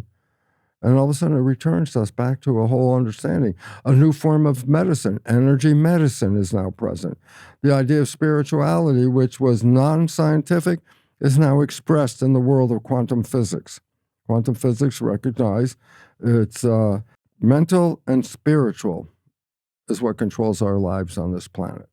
When both of those were taken out of medicine, that's why the mind wasn't included in medicine, and then they found placebo, nocebo, and then they don't even want to talk about it. So in medical school, you got, hey, 15 minutes, this is placebo effect. Okay, you got it, let's go on. And they just left it back there because mind was left out of medicine because it was an energy and body is not energy. And the new vision is happening. While we're here, do you want to share anything about constructive and destructive interference between atoms in terms of this kind of Newtonian versus quantum view? Yeah. You must have read something about that. maybe not. Just channeled it in the moment. The idea is everything is made out of energy. And that becomes very difficult for the average person because energy, by definition, is just invisible. Well, here we are sitting, you and me, on chairs with the lights on, seeing each other physically, sitting in a room, physical. I go, it's an illusion. You go, what do you mean? I go, physicality is energy. That's what quantum physics showed. They took the atom apart. And, okay, first we found the little solar system, the nucleus and the electrons, and then they found, well, what are those particles made out of? And they're, smaller particles called quarks. And then they said, well, yeah, but what are quarks made out of? And they got to the bottom. There wasn't anything physical. It was energy vortices like nano tornadoes, energy spinning. An atom is a nano tornado, a force field, okay? And energy is invisible, but it's got waves to it. I say, how can you see it? I say, well, if you drop a rock into the pond, the energy of the falling rock is transmitted to the water. The energy is a force, and it shapes the water into ripples. The ripples are a reflection of the energy, which is waves. Energies are waves, okay? So I go, so what's relevant about that? And I say, well, sometimes two things made out of energy with waves can be in total harmony. And so two smaller waves, when they come together and touch, they can build up a bigger wave. That's called interference. Wave A, interference with wave B, but it's called constructive because the two smaller energy waves, the ripples, when added up, make a higher ripple. Higher ripple means more energy. So constructive interference is when two things in harmony come together, enhance each other. Now, that's physics talk, so let's make it human talk. That's also called good vibes. Good vibes are what? your energy, and when something has the same harmony energy to you is present, then the energy of that, be it an object or a living thing, entangles with your energy, gives you more energy, you feel good vibes, you know? Love is the total example of what good vibes are all about. You meet someone with the same vibe, and you get together and say, oh, these are good vibes. Yeah, that's called love, okay? So two energies can come together and add up and make more energy, constructive interference. But if there are two waves and they're the same vibration, but they're out of harmony, one wave's going up and the other's going down. When this one's going down, this one's going up, they're out of phase. Phase being, or the phase, when they're in phase, they're both going up and down at the same time. Out of phase, one's going up and the other's going down. So when they come together, they actually cancel each other out. Two energies can make zero energy when they cancel each other out, okay? That's called destructive interference. It's also referred to as bad vibes. Bad vibes, well, let's relate that to everything is energy. Life is energy. If you get constructive interference, your life has more energy, good vibes. But destructive interference says two energies that are not in harmony come together, they cancel each other out, bad vibes. And all of a sudden it says, well, everything is energy, everything is vibes. I want to take one step back because the definition of energy is invisible. So all of a sudden it says, well, if energy is invisible, how can I see this physical world? And then I tell the audience and they laugh and I go, but it's a serious truth. I say, what is it? The lights are on. If we were doing this recording in the dark, we'd still be here. We'd be talking to each other. There's no picture of us. I say, well, then how can light do that? I say, you're an energy body. Light are photons coming from the source where we have lights around here. And when the photons hit your energy body, they're reflected back. So you're not seeing me, you're seeing a veneer of photons that are coming from the light source that are reflected back. You're seeing the surface of me. I say, you want to see what you really look like? I say, we have scans, CAT scans, MRI scans, the new technology. These scans don't read physical things, they read energy. And I say, yeah, look at the human body. You can see all the parts, all the bones, the muscles, and everything in there with an energy scan. Those scans do not read light. So basically it says your body is this invisible thing underneath a veneer of photons coming from these light sources. Everything is energy. Life is energy. That's why all of a sudden constructive and destructive interference play a very important role in our lives. Why? Our life is based on energy. The more energy you have, the more life you have. The less energy you have, the less life you have. And all of a sudden I say, well, guess what? Every living organism reads energy. Why? Because it's determined whether they're going to survive or not. If you're in cancellation energy, then you're gone. Okay? So I say, so what's the point? We are energy beings in an energy world. Constructive and destructive interference tell us how we interact with other energies in the field. It's not new stuff. The Asians have been doing feng shui for a couple thousand years. I go, what does that mean? They know objects have different energies, and then they can show you how you put objects around so that you create an energy field that enhances your energy, your vitality, as opposed to putting something in there that takes away your energy. How important is energy? I'll give you simple. A snail comes out of an egg. There's no mother around. There's no father around. It's free. It just came out of the egg. I say, it just came into the world. I say, how does it know what to do? How does it know where to go? How does it know what to eat? There's only, I call it, one gauge on the dashboard of a snail. It's an energy gauge. If it goes off in this direction and the energy drops, the snail will turn around and go off in a different energy. And it always follows where the higher energy is because higher energy is more life. It reads good vibes, bad vibes. That's what it's basically doing, okay? When it comes to a plant, should I eat this plant or not? Well, the plant gives off energy. So it reads the energy. Is it in harmony with me or disharmony? And then it determines what it's going to eat. Shamans apparently read the energy as well as the snail, tell you what's good. We have to move out of the physical realm that we've focused on our whole lives and start to recognize this as an illusion.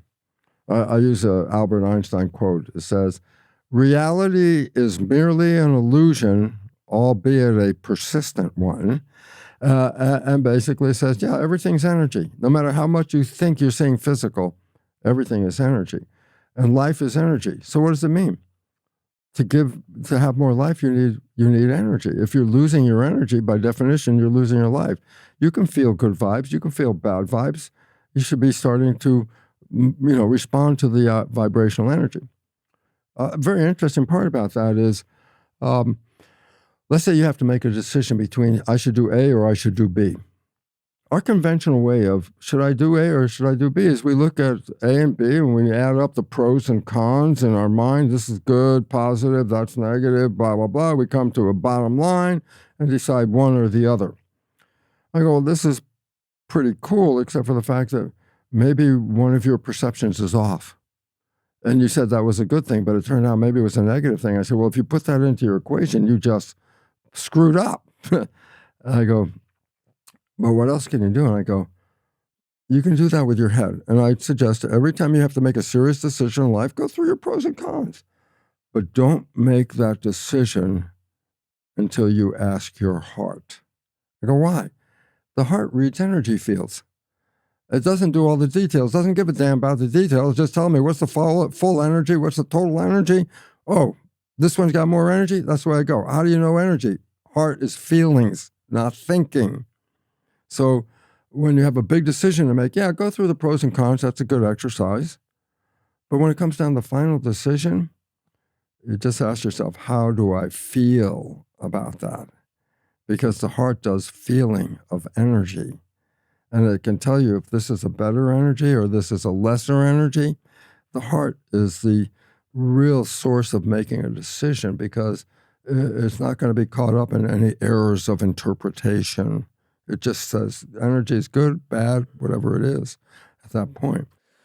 Yeah, it seems so frequent that our awareness and sensitivity have diminished to such a degree where we've lost connection with the intelligence of the heart.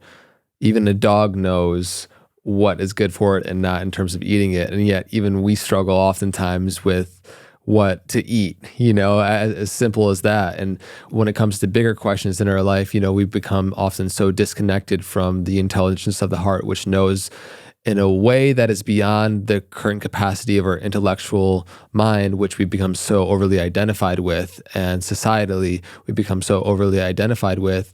And even in this conversation, it's like we could, preach about coherent energy fields all day long and our interconnectedness. And yet if somebody doesn't actually taste that reality in their life, then they won't be able to drop the old paradigms. They need to have the experience of it. And so I would love for you to share, what do you think it really takes somebody to go on their awakening process, perhaps through the lens of your own awakening? Well, yeah, because I sure have I have two different lives on this planet. Before becoming aware of my subconscious programming, that was the most important thing. Because am I causing the problem in my life, or am I, like others, blaming it on the outside, other people? Taking personal responsibility. As soon as you say that, a lot of people shrink, it's like, responsibility, yeah! But the fact is, that is the only way out. You are responsible for what we're doing. We're creators. We came here to create.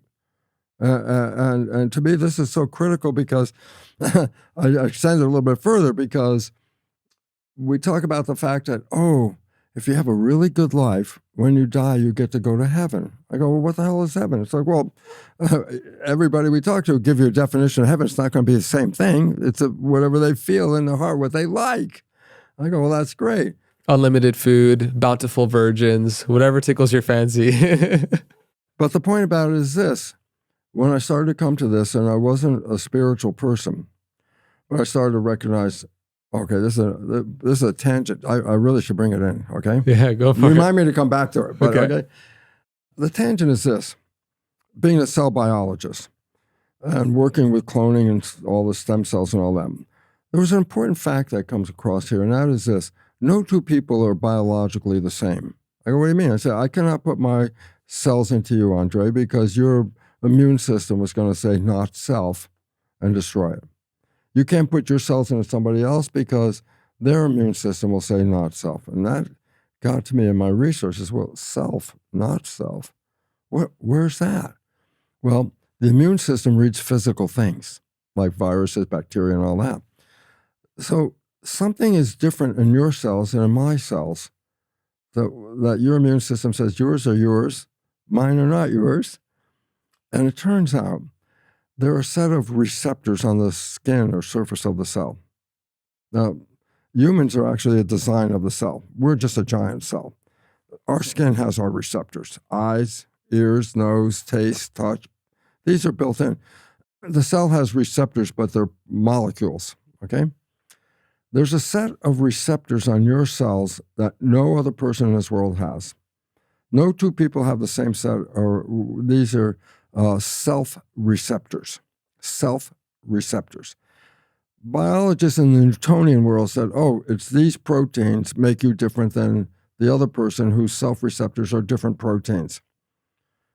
But when you bring the quantum physics in, you have to go back to the recognition. What the hell is a receptor? A receiver. So it's not that they're just different proteins. They're receiving different signals. I said, where are they getting the signals from? I said, the receptors are on the outside of the cell. So where do you think the signal's coming from? Not inside, coming from outside. Whatever signals are being picked up by these self-receptors. I go, oh, no two people have the same set. That means there's something in the field, energy, that I'm receiving, you're not receiving. You receive yours, I receive mine. No two people share the same set of self-receptors. Each of us is like receiving a broadcast because the receptors are picking up an environmental signal, okay, an energy signal. Well, to give the analogy, the body's like a television set. And my self-receptors are bringing in the program. You are now watching the Bruce show on this television set. I go, well, that's true. And then I started recognizing, but wait a minute. If the television breaks, we say the television is dead. I go, yep, that's true. And then I go, did the broadcast die when the television died? No, still there. And then I said, oh, my whole world just went, oh. I said, what? We are not the broadcast. We are playing the broadcast. I'm receiving a broadcast. I said, what is it? It's an energy field. What's an energy field? Invisible moving forces that influence the physical world. Energy field. I go, what's the word spirit? Oh, invisible moving forces that influence the physical world. I go, that's why quantum physics has jumped in to acknowledge spirituality, that each of us is receiving a different broadcast. No two people receive the same. That's why exchanging, you want to get an organ, and they have, they have a heart. And I say, well, who are they going to give it to? Anybody? I say, no. They look at all the potential receivers of that heart. Look at their self-receptors. It's a set, like a large set, like a social security number. And they look at the self-receptors on the heart that's going to be donated. They find a person who will have that heart by matching the self-receptors on the heart to the self-receptors on the recipient. That's why they do call tissue matching, okay? Because if there's any overlap, there's less rejection by the immune system. So that's how they pick who's going to get this heart. Whoever has the closest set of self-receptors, okay? So I started to ponder this, and then I said, oh, geez, I am not the body, I am the broadcast. The broadcast is here whether the body is here or not here. And I go, so what does that mean? I say, well, if you die and your broadcast is still here, what if an embryo shows up in the future with the same set of self-receptors that you have now? You're back. New TV. Does it make a difference if it's male or female? I go, no, that's the TV set. Does it make a difference if it's white, brown, black, red, yellow? I go, no, that's the TV set. We are the field. We are the spirit playing through these things. And I go, wow. I say, so what's the connection here? And here goes, you ready? I could read your brain activity putting wires on your head. It's called the electroencephalograph. And the idea is, oh, my brain activity is going on inside my head. My thoughts are in my head. And now we know there's a new probe to read brain activity. The probe is out here. It doesn't even touch your head. It's called MEG, magnetoencephalograph. It reads your brain function. out here. So the first thing you have to recognize is what? Your thoughts are not contained in your head. You're broadcasting them through the field. Okay? And all of a sudden it's like, oh my God, it goes back to source.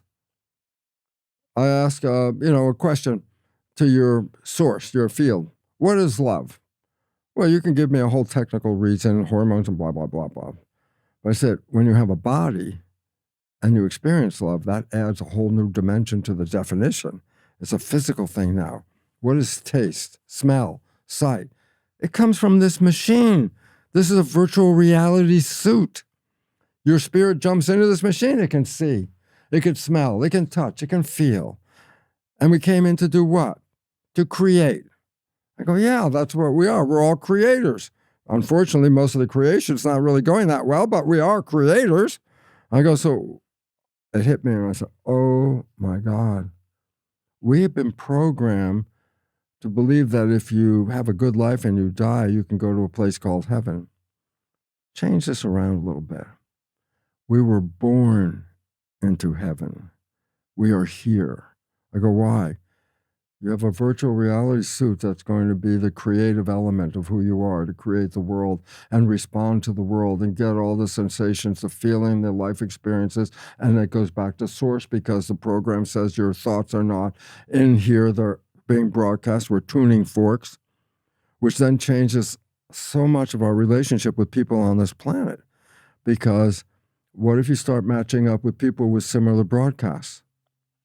Then you start finding community because you're all sharing a wisdom together.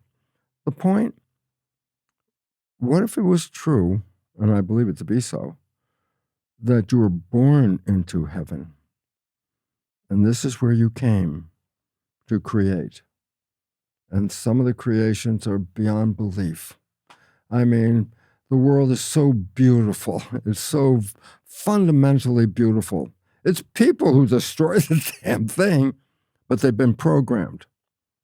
As the idea of programming, is that new? I go, 400 years the Jesuits have told their followers, give me a child until it is 7, and I will show you the man. That's our current biology. First 7 years programming. Why? We're in theta, programming. 95% of the rest of your life, program. The Jesuits have told their followers 400 years, nobody paid any attention. It's your programming that determines the rest of your life right out here. Then they took over the programming.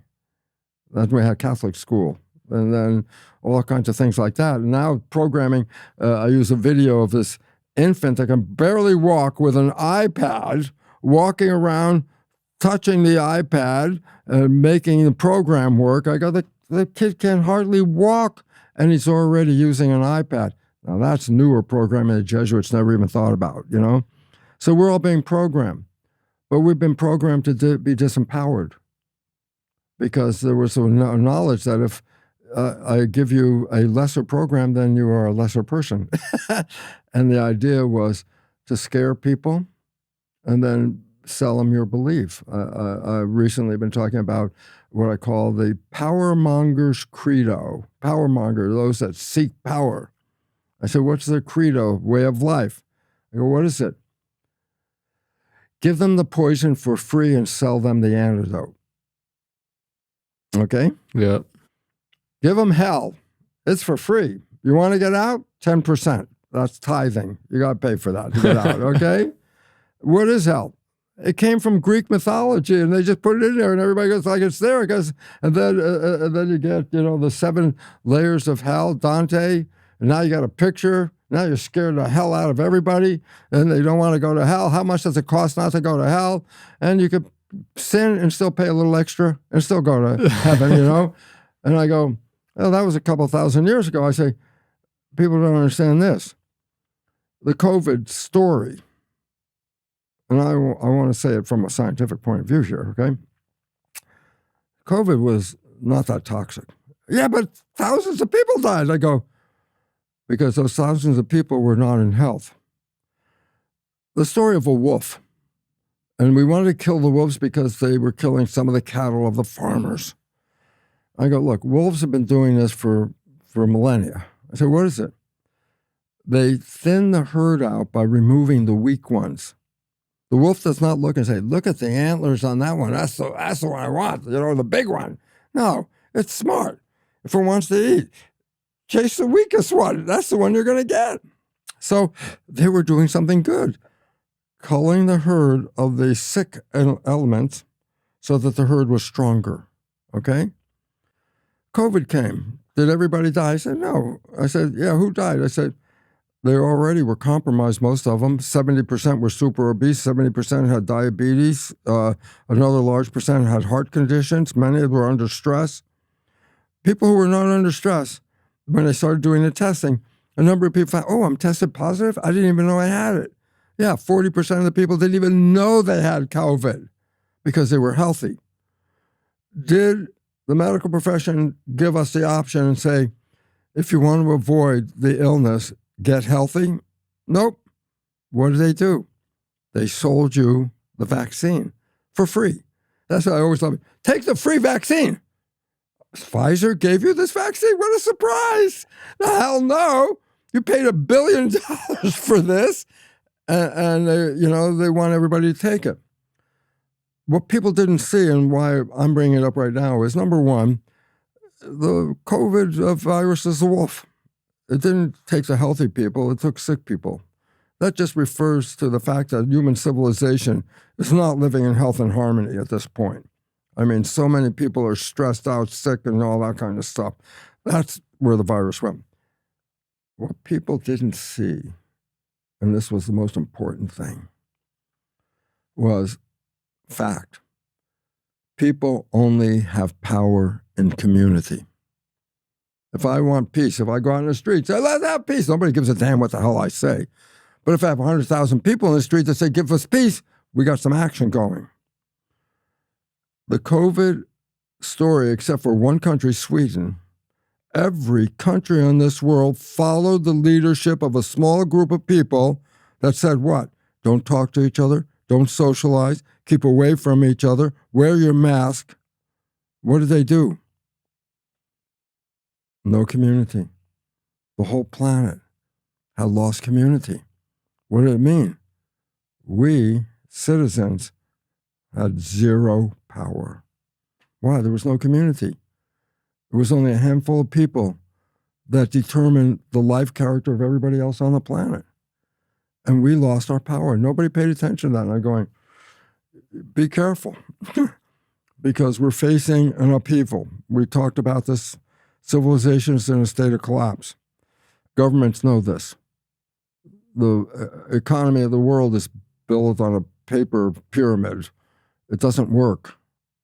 What happens that day when you go to the ATM and it says closed? What's going to happen? Because pretty soon the money's not going to have any value. I go, what do you think's going to happen? Chaos. What do you think the government wants to do? Control. The COVID virus was a perfect test of total control. Everybody bent down and said, what do you want me to do? Don't talk to people? I mean, separating people from loved ones who were, let's say, dying. No, you can't go see your mom. She's dying.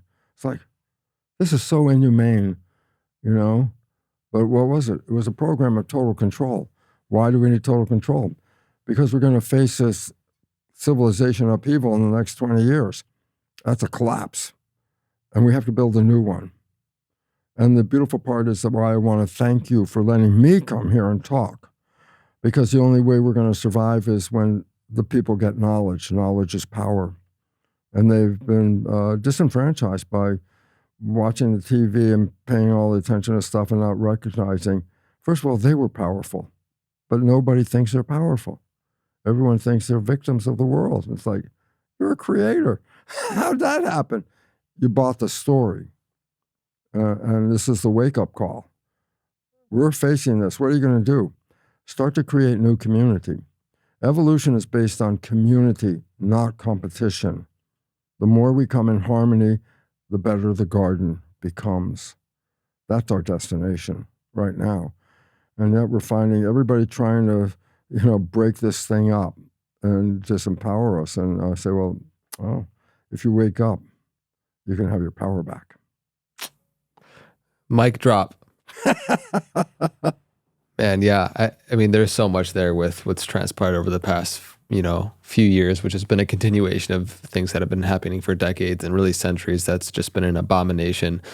But you share an important reminder about, one, your own awakening journey of the self-receptor, the receptors of the cell, and how we are the broadcast that's happening within the TV set.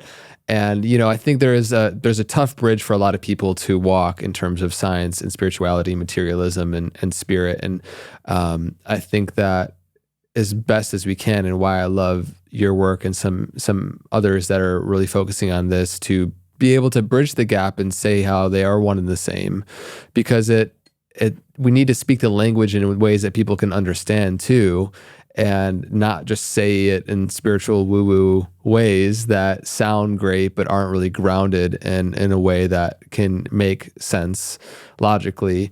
So yeah, man, I have a lot of gratitude for you and love for you for sharing yourself in the way that you have been for the past many decades, and then now here on the podcast. But the 100th podcast, not just the 100th. You're the 100th century podcast. I wanted to say again how much I appreciate that, because it's like the only awakening is coming from not the mainstream. Mainstream is keep you under the control as things start to go crazier and crazier. And the only way out is knowledge. Knowledge is power. And I want to thank you for your work.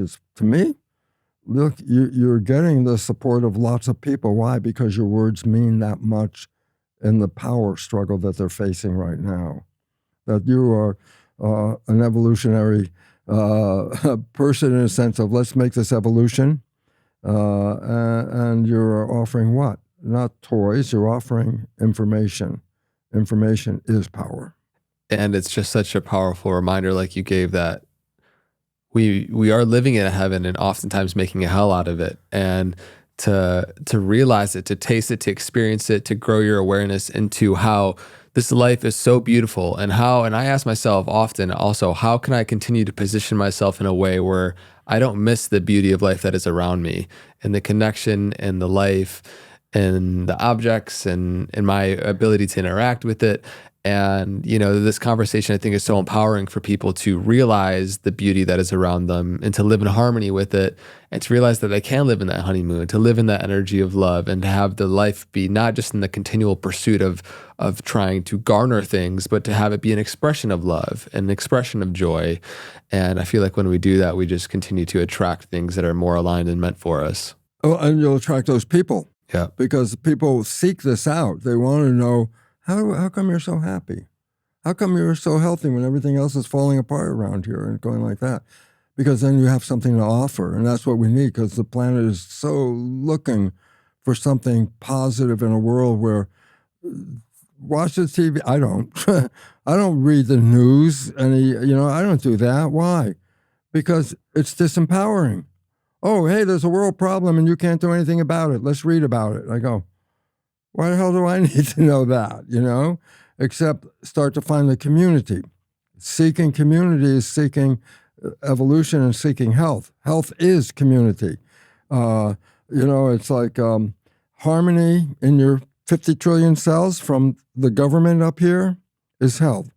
Disharmony is disease. It's just as factor like that. And we want to, give up our power. Oh, yeah, buy this drug. That will do it. I say, I love it because no one talks about it. It's like, if there's a drug and it works, how does it work? And the answer is there's got to be a receptor in the cells, a protein that recognizes the drug signal and then engages it. Well, then the first thing is, what did God put receptors on there waiting for the pharmaceutical company to make something to hit the receptor? It's like, no, you brought it up before. We make our own chemistry. We make our own drugs. Rather than saying, fix your pharmacy in your head, take the pharmacy from outside. It doesn't work. It's not working well because it doesn't understand the subtle control that goes on among the 50 trillion cells. Cells release chemistry where it's needed at the time it's needed. drugs throw chemistry in the system. Everything gets the drug at one time, you know? And the problem is, if you look at metabolic charts, they're usually straight lines. This protein does this protein, like a straight line, like an assembly line of proteins. But if you look at the way proteins interact, they're not linear at all. If you look at a map of proteins, they're all crisscrossing like this. It's a web. And so you say, well, I want to affect that protein with a drug. And I go, yeah, but that protein affects that thing over there you didn't even talk about. So, for example, estrogen, it's like, oh, that's in women. I go, yeah, but men have estrogen. I go, oh, yeah. I say, yeah. Guess what? It plays a very important role in the blood vessels in the heart and the blood vessels in the brain. Not anything to do with reproduction, okay? A woman, reaches her age where menstruation is finished. They give her the supplement drugs. I go, what was the point? Oh, well, it's to take care of that protein that wasn't working for the emotional chemical. So they gave them estrogen. Yeah, but then guess what? Oh, yeah, with the crisscrossing like that, the estrogen also affected the heart and the brain. So guess what? Supplements with the estrogen led to strokes and heart attacks. Oh, it was a byproduct of it. It's a side effect. I love the word side effect. There are no side effects. They're all direct effects. That they didn't really count into the fact that, yes, I wanted the estrogen to work over here. I didn't want it to work over there, but that wasn't the choice. They just put the estrogen in. It goes to both places at the same time. Side effects are the consequence of the drugs. And everyone thinks, the drug is supposed to just do this one thing. I go, no. The body is so integrated and crisscrossed in such a way that the body has the intelligence to put the estrogen where it wanted it. So in a woman, when it was putting estrogen into the reproductive tract, it only released it over here for the reproductive tract. It didn't throw estrogen into the heart, which would affect something else. And all of a sudden it says, our little bit of knowledge is a dangerous thing. So dangerous that 300,000 people die from taking those so-called prescription drugs. Not a great idea. Yeah. I've spent many times really focusing too on the abomination of like these problems and how horrific it is too. And the insight and the shift comes like you've had, where you want to devote your life to the work that actually empowers people to reclaim that power instead of just pointing at it, instead of just pointing at the problems, right? Because that can be a slippery slope as well. But it's important to have awareness as to the mechanisms that are happening, but then to realize what you can really do is reclaiming that responsibility like you were speaking to earlier. Well, that's it. The idea is it's our lives. And there's no unified one person. I love it. It was like the level for cholesterol reducing drugs. Okay, I said, what number is the right number for cholesterol? Well, they looked at about 100,000 people, measured the cholesterol level of 100,000 people, and then what they do, they came to the midline and said this would be the average cholesterol level. There is no average person. Where'd you come up with that? A person with low cholesterol, that's great. That's the way they work. I'm working with high cholesterol. That was the way their system worked. But you want them to come to this number. And the insidiousness of the pharmaceutical company is, at first there was a wider range where you didn't have to use the cholesterol drug. Then it started narrowing it. So now almost everybody is like, oh, if you read that number, everybody should be taking a cholesterol drug. Every time they changed the number, they brought in 1 million more drug people to buy the drug. They knew what they were doing. They were selling the drug. And at first they said, okay, we service these people. Yeah, but if we lower the number, we could service more people. And every time they dropped the level of what should be the normal level of cholesterol, thousands and thousands of more people were now on that drug. Why? Because they picked a number. For what? The average. I said, there is no average human that number fits for everybody on the planet. It's different for each person. And yet, let's make it uniform. It's like, it's against reality. It doesn't work. There is no uniform. Bruce, thank you so much for coming on the show today. Do you have any last words of wisdom that you'd like to share as a parting gift for our audience? This is the Know Thyself podcast. And like I said, so much of your work really is helping us know who we are and the power we have as conscious creators on this planet. So any last words of wisdom before we part? Well, it's basically what we're understanding is this. What if it was really true that we came here and this is heaven? And I'm going to say, is your life heaven? And you say, well, you know what? It got really close when I fell in love. I go, oh, guess what? Science has recognized when you fall in love, you stop playing the program, and now you become the creator. And then that honeymoon goes on until, guess what? Until you start thinking again. And then all of a sudden the programs show up that your partner never saw because in the honeymoon you never played those negative programs. And then the relationship starts to get a little stormy at that point and stops working. And 50% of the marriages break down. Why? Not because of the real person underneath the program. It's because of the program that they're playing causes the separation from people. If people knew they were programmed, then they would also have the reality of, can I change that program? And the answer is, well, we already talked about that. And I said, well, what would be the consequence? I go, well, then you could have this most wonderful experience in heaven. You can create the most wonderful, beautiful, loving life you could ever imagine, Age not relevant. I'm going to be 80 in a couple of months here, and it's like, I'm not going there, folks. I don't have time. I'm enjoying the life so much. My telomeres keep growing all the time because the joy of being alive. Can you say that? Can a person wake up and say, I love my life so much. Every day I love it. I wake up and I'm so happy to be here and play. And I said, how many people can do that? And I go, not that many. I go, why? Because they're programming.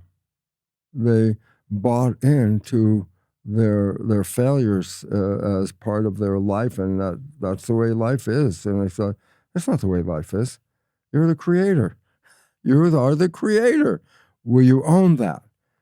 I remember very early on there were some very fundamentalist Christians that got so mad at me.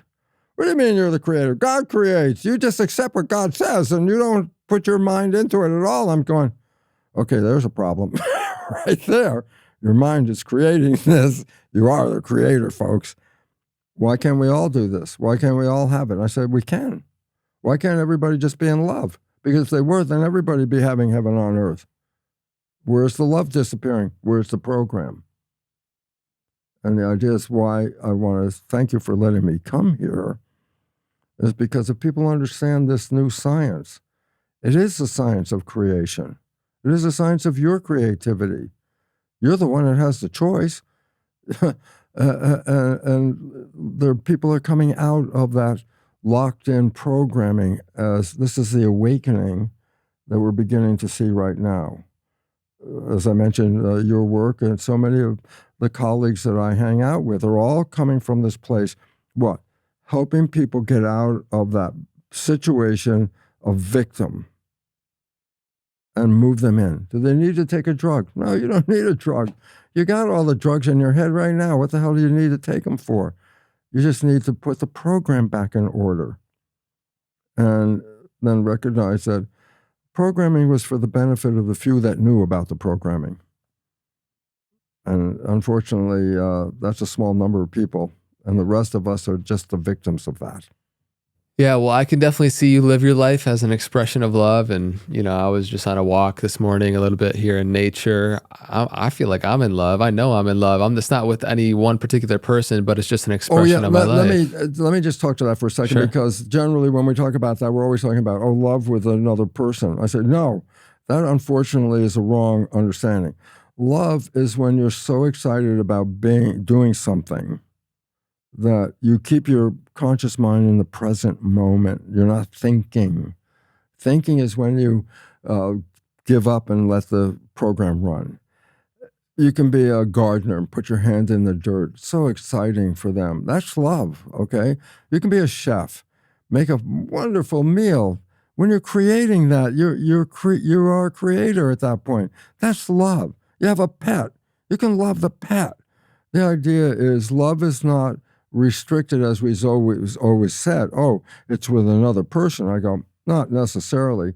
Matter of fact, I couldn't find a person because of my programming with my father. But when I started to, it was very, I'll never forget it. I was always looking for somebody. I need a partner. That was a bad word, need. I need a partner, And I was living in the Caribbean, teaching at a medical school, and I had a villa with a pool and a coast with beach, and it was like perfect, everything. Making more money than I was making in the States, but I was still looking. I needed somebody. And I remember this woman came in on a yacht. She was hanging with the people on the yacht, and I had lunch with her, and I thought, I'm going to lay this line on her. This is like the perfect pickup line if ever. Well, if you're not doing anything, you want to come and live in my villa over here in the Caribbean. Slick. I brought that up, and she looked at me, and she said, I can't be with you. So that was a stop moment. And then she says, you're too needy. And of course it hit me like, oh no. But it also hit me to the point I actually said, thank you. Thank you very much. I walked away from that lunch and I looked at my life and I said, you're healthy. You got the greatest job in the world. You're living in the most beautiful place. You got money in your pocket. You can't be happy with that? That was my question. And I said, well, I'm not going to look for anybody. Why? Unless I learn to be happy with what I have. Why am I asking somebody else to make me happy? That'd be, codependency. I need you because I need you to make me happy. No, I'll be happy. And then, I'll find someone who also is already happy. And the reason why that became important is, what is it you really need and want? And the idea is, if you're not happy, is it another person that does that? I go, no. Your life, everything you do in your life, if it gives you that joy and happiness, that other person actually is nice, but not necessary. And this is what we need to wake up. If you're not a happy person, first you have to make yourself happy. If you want a relationship, as I said, 80, 90% of the people will not test positive for I love myself because they were so criticized by parents when they were kids. The simple reason is this. A player on a sports team is not doing well. The coach comes up and the coach doesn't go, oh, would you do better? No, the player's not doing well. The coach, that's not good enough. You don't deserve to be on the team. Who do you think you are? But the player's old enough with consciousness to say, oh, my performance is not good. I should do better. But when a parent acts as a coach and the kid is under 7, the conscious mind isn't working. It's download. That's not good enough. You're not lovable. Who do you think you are? You don't deserve this. Parents were doing that like a coach. Hopefully the child's now going to take that little bit of stuff and going to do better. And I go, the child's under 7, has no idea what the hell you're talking about, except they just recorded. I'm not deserving. I'm not good enough. I'm not lovable. There's no thinking under 7. They're recording. And this is why there's so much of a problem of young people, because parents have no idea that the words they say to that child when they're under 7 are now permanently downloaded in a hard drive. If they knew that, they would be different parents. They'd be conscious parents. And I go, what would that be? And I say, you give positive everything to that kid. You're the smartest. You're the most wonderful. You're the most deserving. And you do this. Why? Because that becomes a program. And I say, what does that mean? Well, then their life is not coming from the bottom trying to get up. They're already there. And this is what we need for the future generation. We need people to raise their kids by feeding positive into that subconscious program for the first 7 years, because they are not going to understand a criticism. They're going to record a criticism, but not understand it. And then that will be 95% of their life is going to come from that programming. And this is why it's really necessary for the future to recognize the power of parenting, the power of community, and bringing this all together and making harmony.